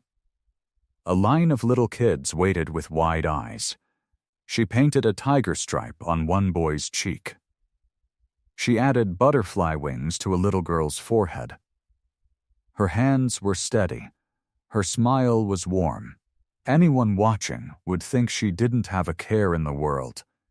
But her eyes kept drifting to the crowd. Sheriff Tom wandered through the festival in his tan uniform. He stopped to shake hands and chat. He laughed at old jokes. He patted children on the head. But his eyes moved constantly. Scanning, searching, never still. Sam stood near the goat petting zoo, leaning on a fence. He wore his old straw hat and a flannel shirt. A goat nibbled at his sleeve. He scratched its head absently. He looked like the picture of peace. Bear touched his radio. All clear, he whispered. Nothing yet. Sam gave a small nod. He smiled at a toddler who pointed at the goats. For a moment the morning felt almost ordinary, almost safe. At noon the sun climbed high and the crowd grew thick. Families lined up at the food booths. The band started playing a lively tune. Laughter filled the air. That's when a new vendor arrived. He pushed a wooden cart piled high with fresh vegetables. Tomatoes, corn, bright green peppers. He wore a wide straw hat pulled low over his face. His overalls were clean and new, like he'd bought them that morning. He moved through the crowd slowly, calling out in a friendly voice. Fresh corn, sweet tomatoes, get your harvest vegetables here. Bear's eyes narrowed. He watched the way the man moved, too smooth, too careful. Farmers don't walk like that. They stomp, they shuffle, They don't glide through a crowd like a dancer. Bear touched his radio again. Slick, Wolf, our produce friend. 12 o'clock. Slick and Wolf peeled away from the popcorn booth. They moved through the crowd in wide arcs, circling around. The vendor set his cart down near the craft tables. He reached underneath it. That's when he looked up. Dante's eyes met Bear's. Cold, calculating, and smiling. Bear's voice shot through the radio. Now. Slick and Wolf converged. They were 10 feet away. 5 feet. Then, Dante grabbed the young mother standing beside him. She screamed. He yanked her against his chest and pulled a gun from under the cart. The sun glinted off the barrel. The crowd's laughter died. Back off. Dante shouted, "I'll shoot her." The mother sobbed. Her hands trembled in the air. "Please," she begged. "Please, I have a baby at home." The crowd surged backward. People screamed and shoved. Children cried. The band stopped mid-note. Sam pushed forward. Tom drew his weapon but held it low. Bear's face twisted with rage. Then a woman stepped onto the main stage. She wore a crisp reporter's outfit. A blazer. A pencil skirt. A small press badge pinned to her chest. She held a microphone in one hand, and in the other a small black remote with a single red button. "Ladies and gentlemen," she said, her voice smooth and cold. "Please remain calm. If you do, no one needs to get hurt." The crowd froze. She held up the remote.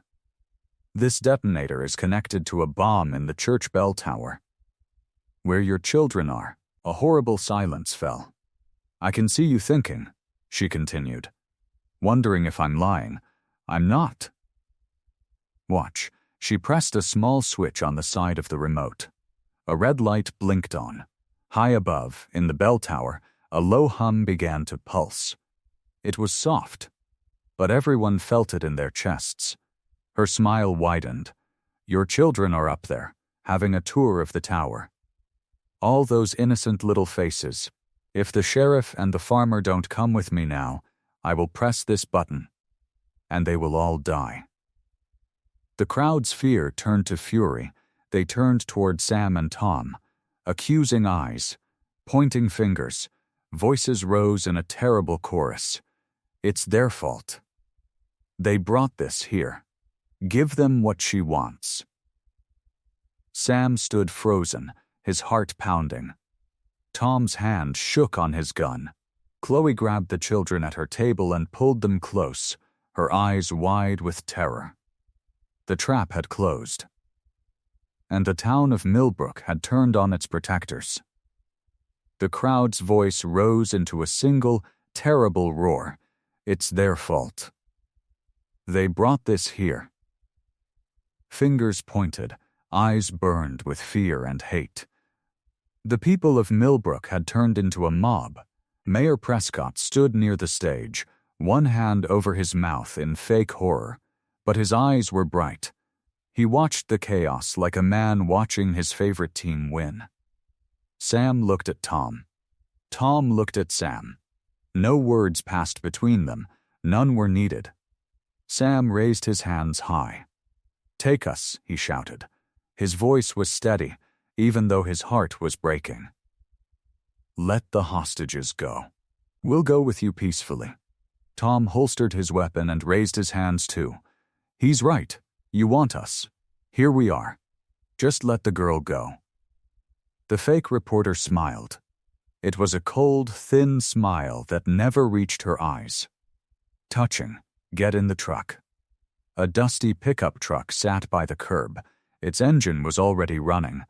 2 men in dark suits sat in the front seat. Sam and Tom walked toward the truck slowly, their hands still raised. Chloe watched from the craft table. She clutched a small paintbrush, frozen. Then the truck's door opened, and Sam climbed in the back. Tom followed. Something in Chloe snapped. No. Her scream tore through the air. She dropped the brush and ran. Bear moved to catch her. His big arms reached out. "Chloe, wait." But she was too fast. She slipped under his arm and kept running. Her sneakers pounded against the pavement. Her hair flew behind her. She ran past the booths and the frozen crowd and the crying children. She reached the truck just as it started to roll forward. She planted herself in front of the grill. Her arms spread wide. Her face was wet with tears. "Stop!" She screamed. "If they go, I go." The truck's brakes squealed. The driver cursed. Bear rushed up behind her, his hand reaching for her shoulder. "Chloe, get out of the way." "No." She shook him off. Her voice cracked. "They're my father's. I won't let you take them." A hush fell over the crowd. The fear was still there. But something else was growing. Something softer. Mrs. Henderson moved first. She stepped out from her pie booth, her floral dress rustling. She walked to the truck and stood beside Chloe. She took Chloe's hand in her own wrinkled one. "Then I stand too," she said quietly. The young mother who had been released broke free of the crowd. Her face was still wet with tears, but her jaw was set. She walked to the other side of Chloe and grabbed her other hand. "If she dies, we all die," the mother said. "You cannot take our men." A grandmother joined, then a shopkeeper, then the church organist. One by one, the women of Millbrook stepped onto the road. They stood in a long line in front of the truck. Their arms were linked. Their eyes were fierce. "You cannot take our men, Mrs." Henderson said again, louder this time. "They are not just farmers. They are our family now." More women joined. And then the men began to move. The baker, the postman, the old men from the diner. They stood beside their wives, their mothers, their daughters. The line stretched across the whole street. The truck could not move.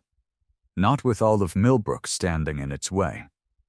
In the bell tower, Doc worked fast. His fingers moved over the detonator, tracing wires, checking connections. Sweat beaded on his forehead.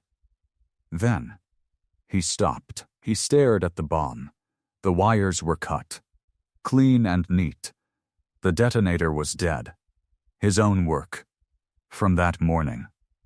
He had dismantled it hours ago, before the festival even started. The red light blinking on the remote was just a trick. He pressed his radio. "Bear, the bomb is fake. I already disarmed it this morning." Bear's voice exploded through the crowd. "The bomb is fake." At that moment, black windbreakers swarmed the festival from every direction. Men and women in dark vests moved with military precision. They surrounded the stage. FBI, Agent Miller led them, his badge held high. The fake reporter's face went white. She dropped the remote. It clattered to the ground. "It's over, Meredith," Agent Miller said calmly. "You're under arrest." 2 agents grabbed her arms. She struggled, but it was useless. Other agents tackled Dante. He hit the pavement hard, his cold smile gone, replaced by shock. Mayor Prescott tried to slip away. But Agent Miller was faster. He stepped in front of the mayor, blocking his path. "Mr. Mayor, we've been watching you for 6 months. Your dealings with the syndicate? All on tape." Prescott's face crumpled. "I can explain, you can explain it to a judge." The agents cuffed him and led him away. The crowd watched in stunned silence. The truck's engine died. The driver and his partner raised their hands. They stepped out slowly. Defeated, Chloe ran to the back of the truck. Sam was already climbing out. Tom followed. They both looked shaken, but unharmed. The crowd rushed forward. Hands reached out. Apologies flooded the air. "We're so sorry. We didn't understand. Thank you, thank you." Sam and Tom stood in the middle of it all, dazed. Then Chloe appeared in front of Tom. Her eyes were wet. Her lower lip trembled. Tom's heart broke. "Chloe, I want to talk to you," she said softly. Alone, Tom looked at Sam. Sam nodded gently. The crowd parted. Chloe took Tom's hand. Together they walked away from the noise and the chaos, toward the quiet edge of the field, where the sun was just beginning to dip toward the hills. Saturday morning arrived soft and gray. The festival grounds were quiet. Tables sat at odd angles. A few napkins blew across the grass. The big welcome banner hung at one end, still torn and tired. It looked like the town had not rested. The work of the night was done. The black vans had gone. The men in suits were gone too, locked away. Everyone in Millbrook had seen the news. The mayor was the liar. He took money from the criminal syndicate. And now the town sat in the heavy quiet of its own shame. Sam sat on a wooden chair near the old stage. A cup of coffee sat cold in his hand. He had not taken a drink in a long time. His eyes stayed fixed on something far away, past the trees toward the water. Bear sat close by. He did not talk. There was nothing to say. The brothers gathered in small groups. They had slept on the grass, on tables, on the soft dirt. Their jackets were their pillows. And they stayed. No one asked them to. They stayed anyway. Then the women came up the road. Mrs. Henderson moved in the front. She wore a clean dress and carried a basket. The other women followed with pies and bread and wrapped dishes. She stopped in front of Sam. She set the basket at his feet with both hands. "We were fools," she said. Her voice was small but firm. "We let fear make us cruel. We turned on the people who saved us." She looked at the bikers around her, the old ones with the gray in their beards, the young ones with the tired eyes. She did not look away. "You helped our children. You fixed our pier. You gave us your hands. And we gave you our doubt. That was wrong." She lifted her chin. "You are this family now. If you will have a place." Bear moved forward. His big voice was soft. "Mrs. Henderson, I have been in a lot of town. They look at me and see trouble. You look at me and you see a human. I am old. I have seen everything, and I have been able to go far and safe in my heart. That's what we will always be." The morning passed. The people came one by one. They brought and shook. They put their hands on the shoulders of the bikers. They said apology. And the bikers understood. They set the plates and the bread and the coffee down. Sam accepted. He stood with them all, patient, but his eyes kept turning to the water. A path led to the pier. On the far end, the Tom sat. He had not moved in hours. His hat was low. His hands hung. His boots dangled far above the water. He looked like a man who lost everything. Sam walked to the pier. The wood sang under his boots. He reached the end and sat down beside Tom. He said no words. He just there. The water lapped in the soft of poles. The morning wind was warm. In the lead, no town. Then Tom spoke. His voice was cold. Broken, I watched the water, and I thought about all the years. I thought about the man I was, the man she gave me, the man I walked away from. I wanted to be good. I wanted to become the man that else could do. Slow breath. I was young. I was frightened. I was no good at watch. Sam said, "I have done things as well. Things I marked. We all have children. Tom, I have no been a different person when we did not. We made what was not the best. But then I put Chloe in my arms. I said, no more. And I still hold my own." Tom stared. I took into the night to him. I kept my child outside me. I kept your truth from it. I should have told the truth from the beginning, but I was a coward." Sam shook his head. "You have not a coward. He was a father. Father doing the best he could." Tom closed his eyes. The wind pulled at his neck, and his voice was heavy. "Best, I don't know if it was enough. It seems more than enough," Sam said. The two men sat in silence. The sun came, did not. The hour. The water was small, an hour of time. Then Tom began, his fingers shaky. He pulled something from the inner pocket of his jacket. It was a chain. A chain, a small silver locket. "I asked Chloe to meet me here tonight," he said.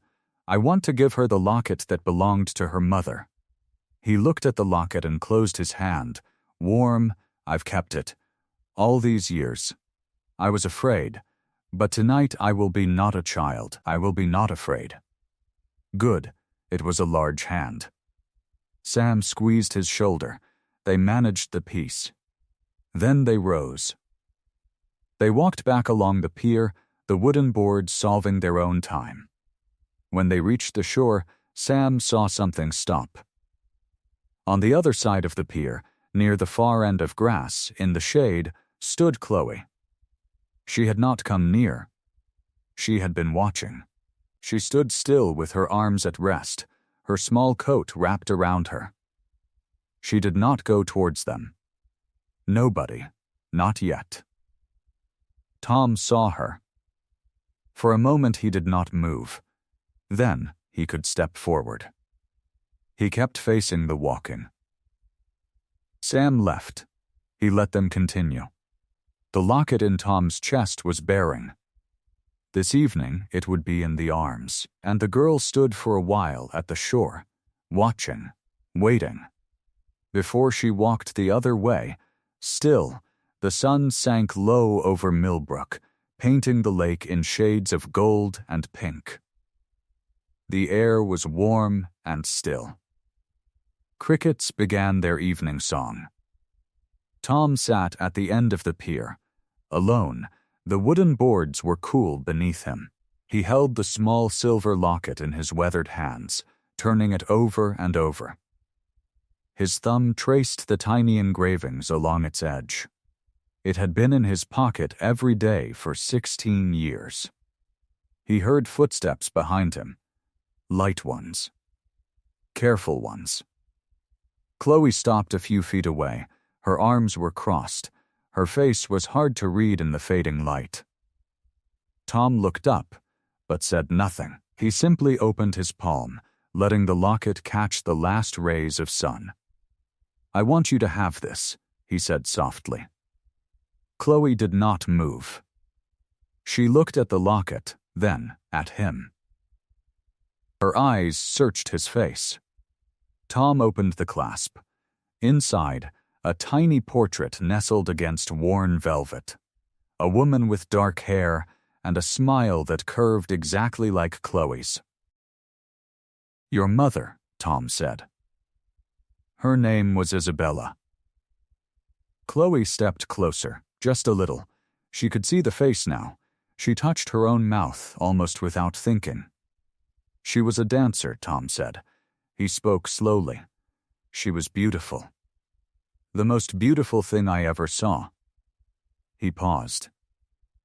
"I was young, Chloe. I was foolish, too. I thought I could keep her safe by leaving. I thought if I took the danger away from her, she would live a long, happy life." His voice cracked. "I was wrong." Chloe finally uncrossed her arms. She took a step closer. "Why did you leave her?" she asked. Her voice was quiet, shaky, and small. Tom looked at his hands. He had lived in fear of this question for his entire life. For years, he had practiced the answer. He had rehearsed it in his head, over and over. Now that it was time, the words came hard. "Because I loved her too much," he said. "I was an undercover officer. I had gotten deep into a place called the Syndicate. Men. dangerous men. I carried secrets their enemies would kill to hear. He swallowed. The men I was against, they had long arms. They could reach across any fence, any wall. I found out that they saw her, toward her.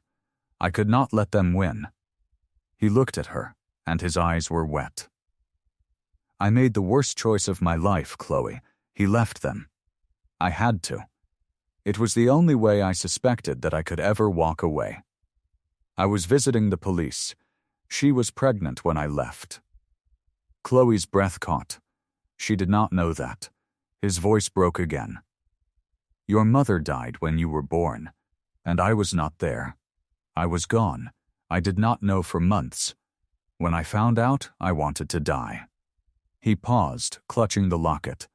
Sam had her. He gave you a home, safe in the world. I owed him. I made it so they could not find you. No papers, no traces. Then I followed you here. Chloe stared at him. She had not heard. I did not watch you from afar, Chloe, every party, every first day of the school.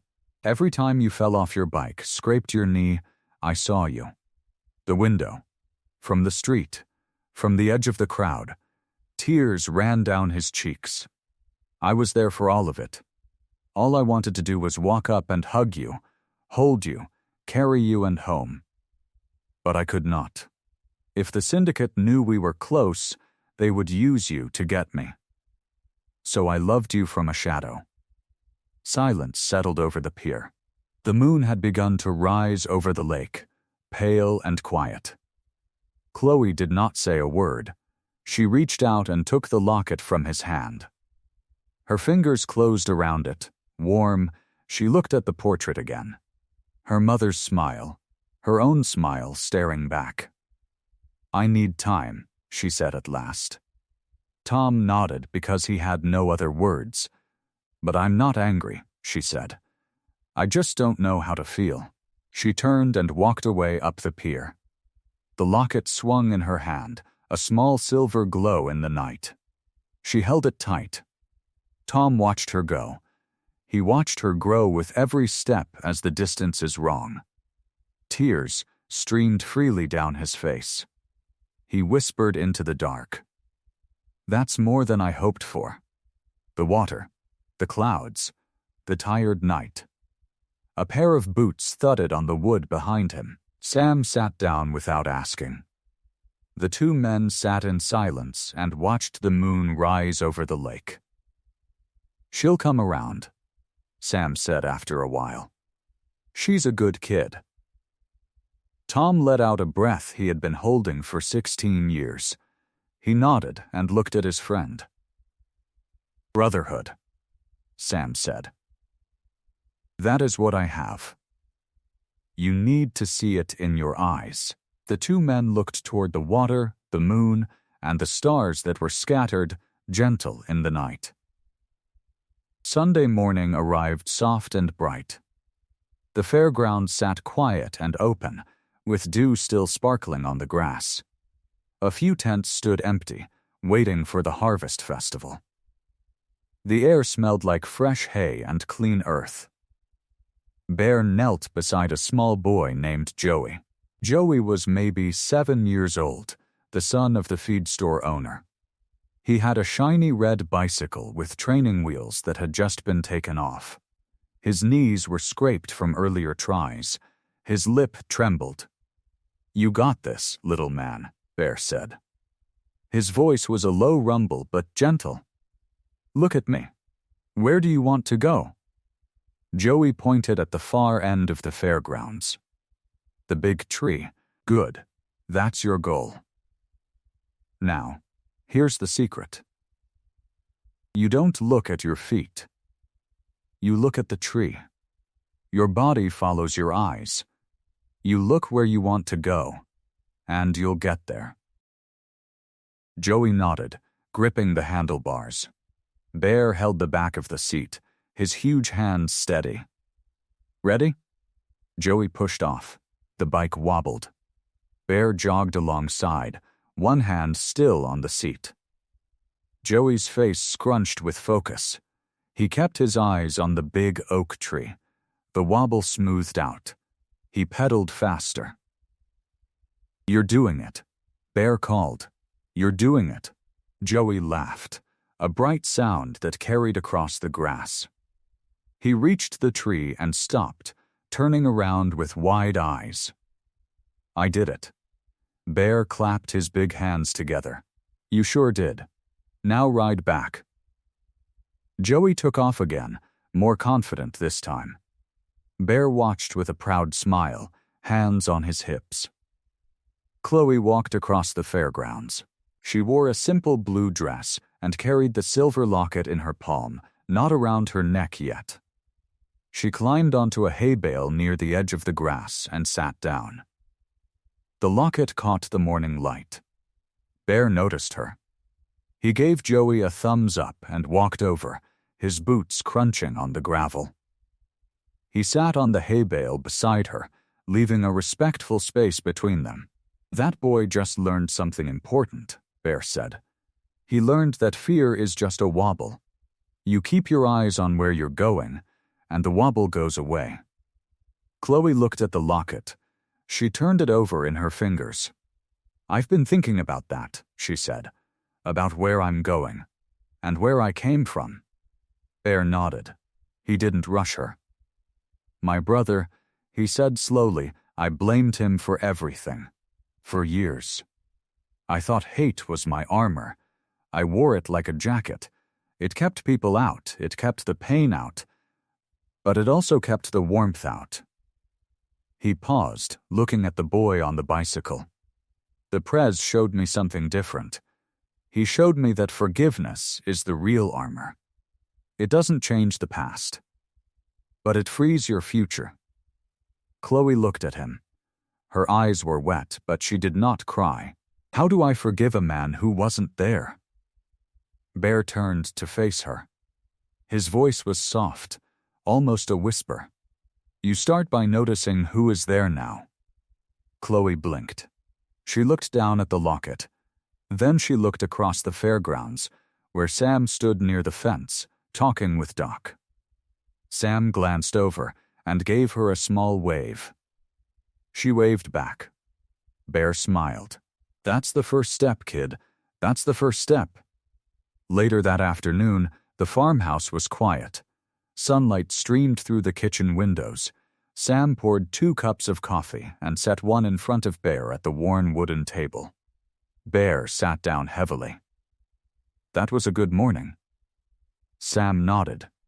He sat across from him, wrapping his hands around his mug. He was quiet for a long moment. "Bear," Sam said, "I think it's time I pass the presidency to you." Bear's eyes widened. He set down his coffee. "Prez?" "I've been out of the life too long," Sam said. "You've led my brothers well. You've kept them safe. You've kept them honest. And you've shown this town who we really are." He paused. "I'm a farmer now. I'm a father. That's my life. But the club, the brotherhood, it needs a strong hand. That's you." Bear stared at him. His mouth opened, then closed. A slow grin spread across his weathered face. "It would be an honor, Prez." They stood and shook hands across the table. It was a firm grip, full of years of trust and loyalty. "Thank you, brother," Sam said. Bear squeezed his shoulder. "No, thank you." The screen door creaked. Chloe stepped inside, still holding the locket. She looked at the 2 men, then pulled out her phone. She took a breath and pressed a number. Sam and Bear went quiet, watching. The phone rang once. Twice. Then a voice answered. "Hello?"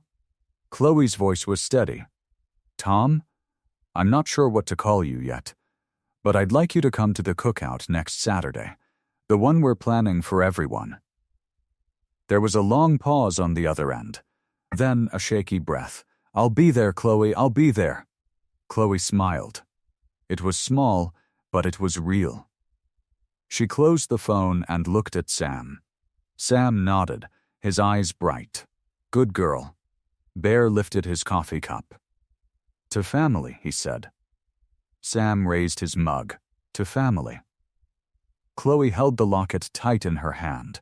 For the first time, she felt like she knew where she was going. The week before the cookout was a flurry of careful work. The fairgrounds turned into a place of busy hands and happy voices. Wolf stood by a big wooden table, his sleeves rolled up, showing a group of curious kids how to season a whole pig for the pit. His huge hands were gentle as he worked, and he told them stories about feasts from the old days. The children listened with wide eyes, hanging on every word. Slick directed the setup of tables and chairs, shouting orders with a clipboard in his hand. He had a new navy blue bandana tied around his forehead, and he was every bit the general of seating arrangements. He pointed left, then right, and soon the tables lined up like soldiers. The teens from Millbrook carried coolers and stacked paper plates. They joked and laughed, their voices mixing with the sounds of hammers and laughter. A few of the Hells Angels painted the fence near the barn. The white paint gleamed in the afternoon sun. Mrs. Henderson stood in her kitchen with flour on her cheeks. She baked apple pies, 3 of them. Rhubarb, too. The whole town felt the shift. It was not just a cookout. It was a promise. Chloe ran across the yard with a clipboard. She had planned games, a sack race, a 3-legged race, and a pie-eating contest.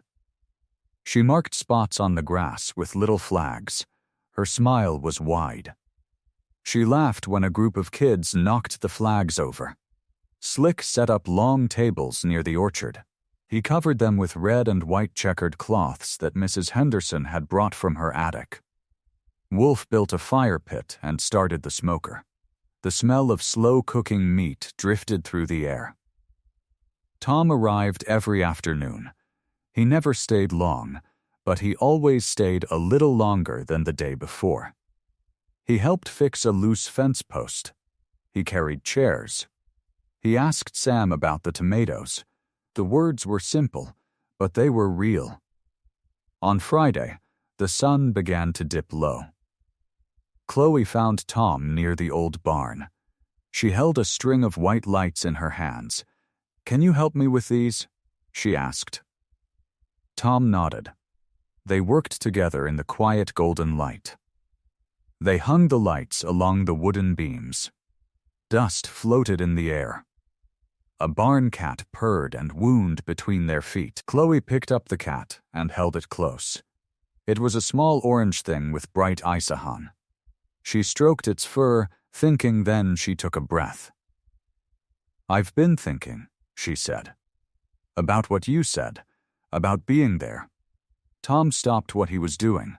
He turned to face her. Chloe tucked a strand of hair behind her ear. The kitten purred louder. "I've decided something," she said. "I want to try." Tom waited. His hands were still. "I want to try having you in my life," Chloe said. "Not as a dad. Not yet. I'm not ready for that. But as a friend. That's a start, right?" Tom's eyes grew wet. He swallowed hard and nodded. A small, careful smile crossed his face. "A friend is a great start," he said. "That's more than I ever hoped for." Chloe smiled back. She set the kitten down and gave his arm a gentle pat as she walked past. That evening, the sky turned orange and pink.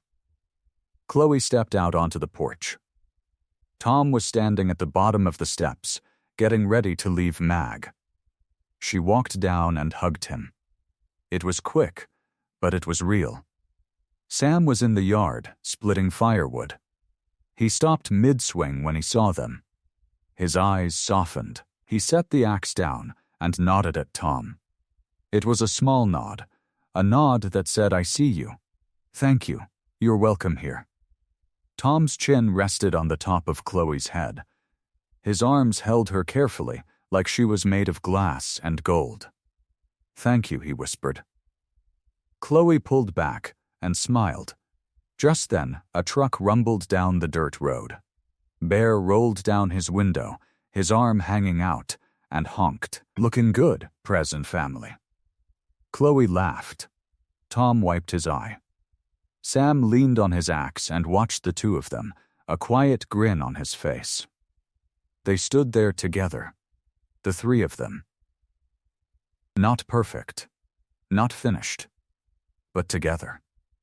The sun dipped lower, painting the sky gold, and for a moment it felt like the whole world was settling into place. Saturday morning arrived with a golden sun and a sky so blue it hurt to look at. The farm buzzed like a beehive.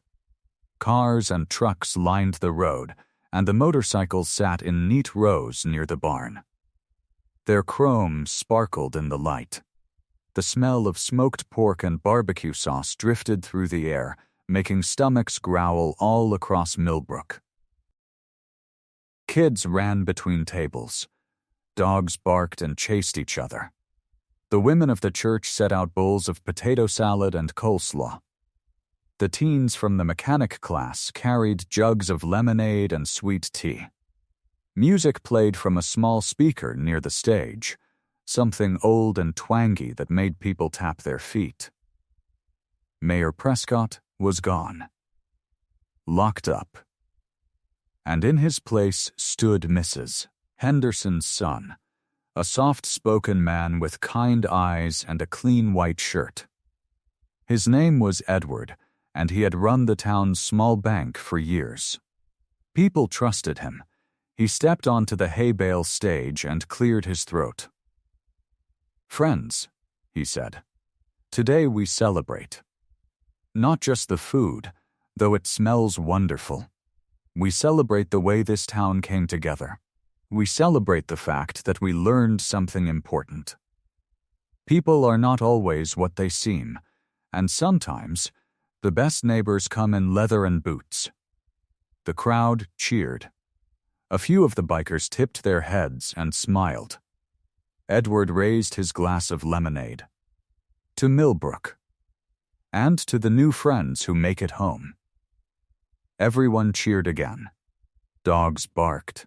Kids clapped. Sam and Tom stood at the big grill near the orchard. Their aprons were stained with sauce. Their faces were red from the heat. They flipped burgers side by side, moving like two men who had finally found their rhythm. Sam slid a spatula under a patty and flipped it high. Tom caught it on his own spatula without looking. The crowd laughed and clapped. "Show-offs," Chloe called from the picnic table. Sam winked at her. Tom laughed. It was a real laugh, the kind that came from deep in the chest, the kind that said, "I am happy to be here." The grill sizzled. Burgers piled up on a big silver tray. The pastor's wife brought out a plate of fresh cornbread, and Wolf nearly cried when he took a bite. Then Bear stood up. He climbed onto the stage of hay bales, his boots heavy on the wood. He raised a hand, and the crowd quieted. "I have something to say," he announced. Silence fell. Even the dogs stopped barking.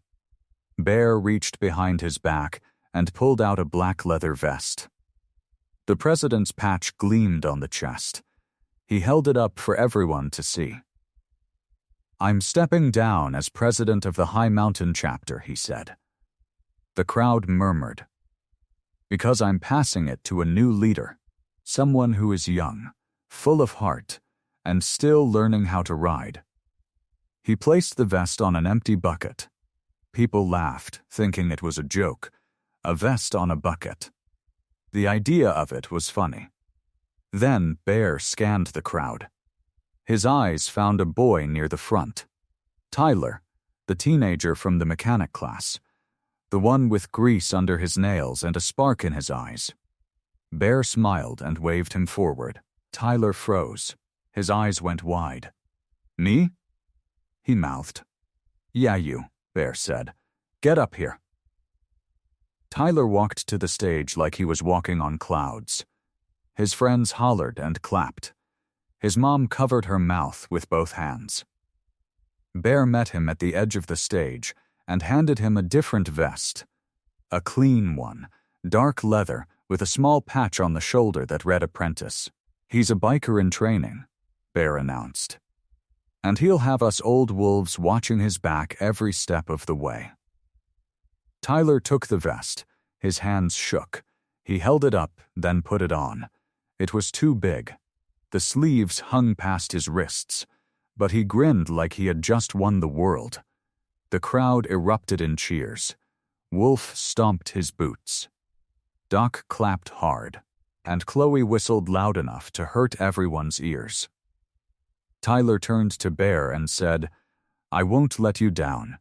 Bear put a heavy hand on his shoulder. "I know you won't, kid." The rest of the day unfolded like a dream. The pie-eating contest got messy. Mrs. Henderson won the sack race, much to everyone's surprise. The three-legged race ended with a pile of tangled kids and laughter, and the bikers put on a motorcycle show that made the whole town gasp. Wolf rode in a tight circle while Doc stood in the middle, hands in his pockets, calm as a stone wall. At dusk, the sky turned soft and pink. The people gathered near the porch. Sam stepped up, a glass of sweet tea in his hand. The noise faded. He looked out at the crowd, at the bikers, at Tom, at Chloe, at every face that had become family. "To family," he said. His voice was low but carried far. "Not the one you're born with, but the one who rides with you when you need them." Everyone raised their glasses. A chorus of cheers rolled through the yard. Sam set down his glass and turned to Tom. They shared a hug, long and firm, the kind that said more than words ever could. Then Chloe ran to them and wrapped her arms around both. The three of them stood there, holding each other. The bikers gathered around. The town fell in behind them, and together they walked to the bonfire. The flames rose high into the darkening sky. Someone started a soft song, and soon everyone joined in. They held hands in a wide circle, leather and denim, floral dresses and work shirts, all mixed together under the stars. And in that warm light, the town of Millbrook glowed with something stronger than fear. It glowed with belonging. Sunday morning came in soft and quiet. The air was cool and the grass still held tiny drops of dew. The farm looked peaceful, a place at rest after a full day of celebrating. But the bikers were already awake. They moved through the field near the barn with purpose, setting up cones and marking a wide, flat track in the tall grass. Bear stood at the center, arms crossed, watching his brothers work. Wolf laid out orange cones in a gentle curve. Doc checked the bikes one by one, listening to their engines with a careful ear. Slick swept the ground with a broom, clearing away sticks and stones. By 9 o'clock, a small crowd of seniors gathered near the fence. They wore warm jackets and sensible shoes. Some looked nervous, others looked thrilled. Mrs. Henderson stood at the front, her white hair tucked under a bright blue scarf. She held a helmet in her hands and examined it like it was a foreign object. "Is this safe?" she asked. Bear walked over and took the helmet from her. "Safer than walking with that cane, ma'am." She laughed. "That cane is just for show." "I bet it is." Bear knelt slightly and lowered the helmet onto her head. He adjusted the strap with big, careful fingers. Then he patted her shoulder. "There, a natural biker." Mrs. Henderson blushed. The bikers guided the seniors to the motorcycles. Each passenger climbed on behind a driver. The instructors moved slow. They spoke in calm voices. They showed each person where to hold and how to lean. No one was rushed. No one was pushed. The first ride began. The big bikes rolled down the path at an easy pace, barely faster than a gentle jog. The wind cooled the morning air. The engines hummed low and steady, not angry, not loud enough to scare. Mrs. Henderson held tight to Bear's broad back. At first she kept her eyes closed. Then she opened them. Then she laughed. A bright, silly laugh that sounded like a girl half her age. "I'm flying," she shouted. Bear grinned under his helmet. He opened the throttle just a little, and the bike rolled like a gentle wave. The ride rounded the field in wide loops. The other seniors followed. One man, a retired postal worker named Frank, let out a yell of pure joy as the bike picked up a little speed. His wife wiped a happy tear from her eye. When the ride ended, Mrs. Henderson climbed off the bike with wobbly legs and a huge smile. She patted the leather seat like it was a trusted friend. "That was the best thing I have done in 12 years, she said. Wolf helped the next person up. The morning continued that way. One by one, the rides, the ones who had only ever waved at motorcyclists, found themselves laughing in the wind. Chloe leaned against the fence near the porch. Her arms were crossed, and her eyes followed every lap around the field. She watched the riders smile and giggle. She saw the bikers treat every passenger with kindness. Her body fidgeted like she was standing on springs. Finally, she could not hold it in. She walked to where Bear stood with his helmet looped over his elbow. "Bear," she said. "Yes? I want to ride." Bear looked at her. A smile crept up under his beard. "You'll have to earn it. Get on a bike and show me what you learned." Chloe's eyes lit up. She grabbed a helmet from the bucket and put it on without hesitation. She did not wait for him to finish the sentence. She walked to his bike and held the handlebars like she had done it 100 times. Bear chuckled. He swung onto the front seat, and she climbed in behind him. Her hands gripped his vest. "Hold tight," he said. The engine rumbled. The bike rolled forward, slow and steady. Chloe felt the wind on her cheeks. She let out a joyful shout that carried across the field. Sam and Tom stood by the porch. They watched with proud, misty eyes. Sam tilted his head and smiled. Tom tapped his feet. "She's a natural," Tom said. "She always was," Sam answered. The loop went by. Chloe waved to the crowd with one hand, and Bear shook his head, laughing. The protesters have a sign that said victory. When they pulled back, poor Jenny hopped off with Fit perfectly alive. Her cheeks were pink. Her smile was so wide it nearly split her face. "That was awesome," she yelled. Bear slid careful laugh. "You did good, kid. Real good." The seniors had finished their rides.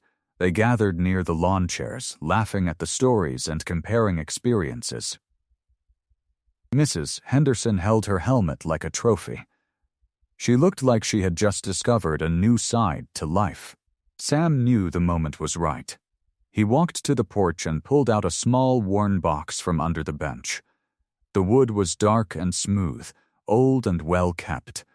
He carried it to the edge of the field where Chloe stood alone. "Chloe," he called. She turned. "Yeah, Dad?" He walked up to her and placed the box in her hands. It was light. She glanced at him, then opened the lid. Inside, nestled on a soft cloth, lay a small motorcycle key. The metal was old and tarnished a little.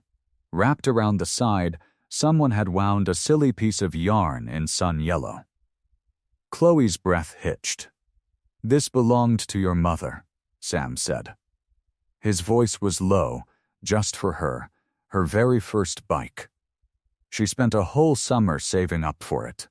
It was a lemon, but she loved it anyway, taught herself to fix every problem inside out. "I kept it all these years.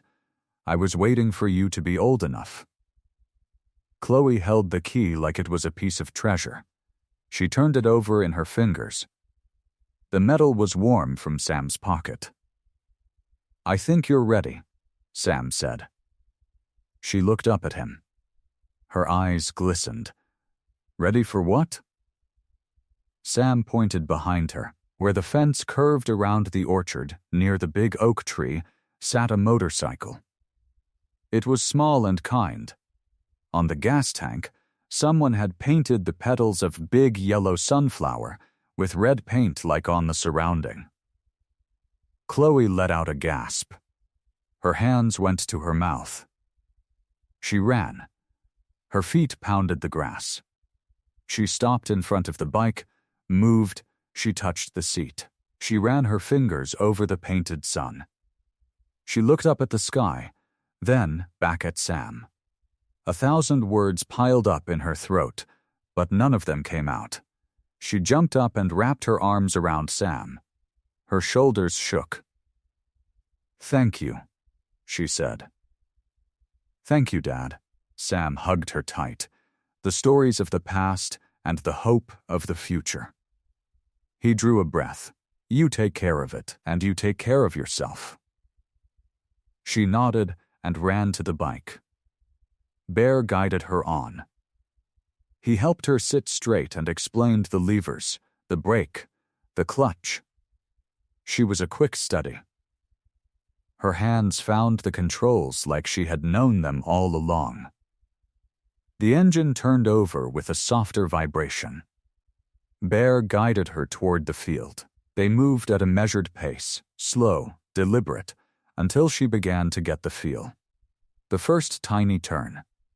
The second, she wobbled, but she held. Tom stood beside Sam. They watched together, both fathers, both proud. "She's got her mother's spirit," Tom said. Sam nodded, and her father's heart.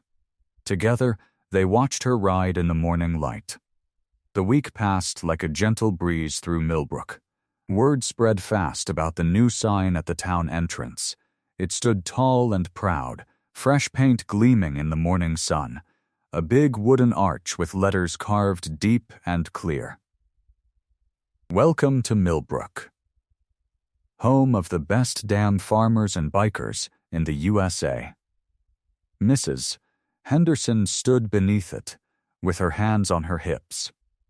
She read it twice, and smiled both times. "Now that," she said, "is a sentence I never thought I would see." The Hells Angels made Millbrook their home base. They parked their bikes at the community center every Saturday. The first bikes and breakfast started small. A few tables, a griddle, a stack of pancake mix. But word traveled, and by the third week, the whole town showed up. The tradition grew like a garden in spring. Every Saturday morning, the community center filled with the smell of coffee and maple syrup. Bikers in leather aprons flipped pancakes. Kids ran between tables with sticky fingers and big smiles. The bikers taught them a special wave. 2 fingers up, a small twist of the wrist. It meant brotherhood. It meant peace. It meant you were part of the family. The kids practiced it every time a motorcycle rolled by, and every time a biker waved back. Sam and Tom started a radio show together on the local station. It aired on Tuesday evenings, right after the weather. They called it Stories from the Heart. Sam told tales about growing up on the farm. Tom talked about second chances. They read letters from listeners and shared lessons about forgiveness. The phone lines lit up every single week. People called in to tell their own stories. Some laughed, some cried. All of them felt a little less alone when they hung up. Chloe glowed. She walked through town with a spring in her step and a smile that never seemed to fade. She took a part-time job at the hardware store, organizing nails and helping customers find the right tools. Old Mr. Gable, the owner, said she was the best worker he had in 20 years. She knew more about wrenches than he did, and that was saying something. On the first Saturday of the new tradition, the community center was packed. Every chair was full. Every counter had a plate of pancakes. The air hummed with laughter and chatter. Tom stood at the griddle in a ridiculous chef hat. It was tall and white and flopped over on one side. He flipped pancakes with a serious face, like he was performing surgery. Every flip brought a cheer from the crowd. Sam moved between tables with a coffee pot, topping off mugs and asking about grandchildren. He knew every name. He remembered every detail. That was just the kind of man he was. Bear led a group of elderly women in a gentle stretching routine near the big windows. He counted softly. 1, 2, 3, and the women followed his lead. Mrs. Henderson reached for her toes and made it farther than she had in years. She gave Bear a triumphant grin. Chloe knelt on the floor near the door with Tyler, the baker's son. He had brought in a broken bicycle with a bent chain and a wobbly wheel. Chloe showed him how to loosen the nuts with the right size wrench. She explained each step slowly, clearly, with endless patience. Tyler's eyes grew wide as the wheel straightened. He looked at her like she was magic. The morning sun streamed through the windows and painted everything gold. Dust motes danced in the light. The smell of pancakes wrapped around the room like a warm blanket. Mrs. Henderson leaned close to her friend Pearl. They watched the scene together, the bikers laughing with the children, the farmers clapping along to music, the mothers and fathers and grandparents all mixed together in one happy crowd.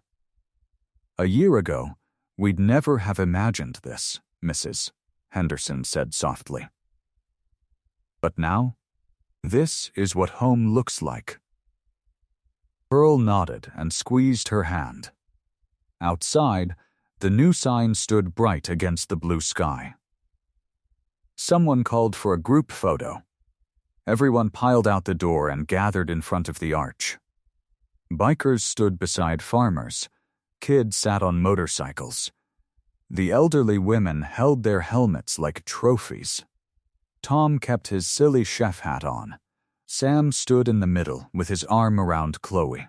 Bear towered in the back, grinning wide. The photographer counted down. 3, 2, 1. Everyone smiled.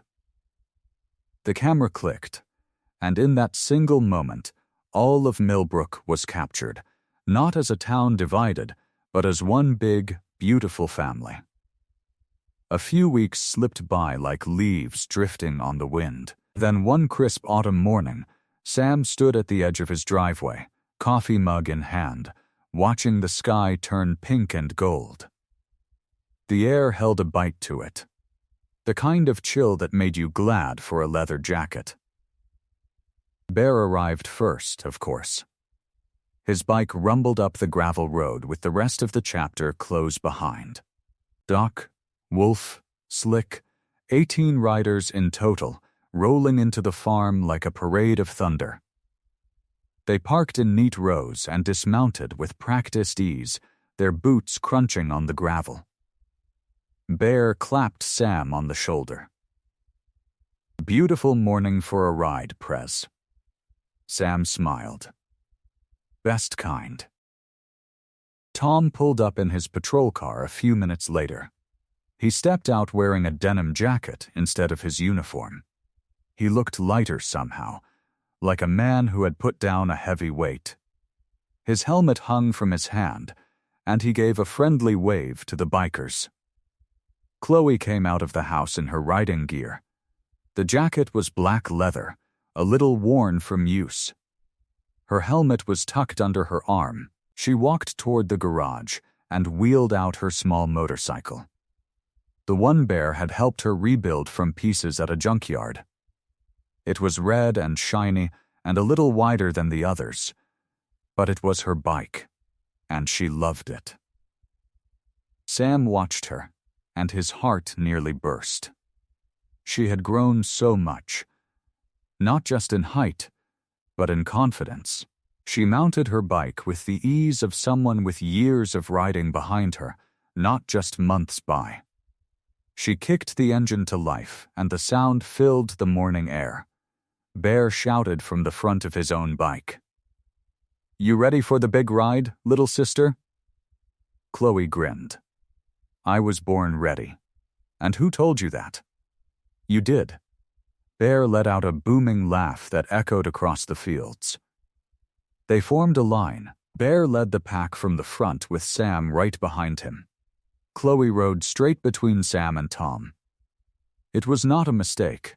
It was a promise. She was always protected on both sides. The ride was pure joy. Wide country roads, farms with golden wheat whispering in the wind, fences lined with pumpkins, trees dressed in orange and red and every shade of gold that autumn could offer. Townspeople waved from their porches. Old Mr. Graham tipped his cap from his tractor. A group of kids near the schoolyard practiced the biker wave as the pack rolled by. Every rider gave it back, 2 fingers twisted just so. Mrs.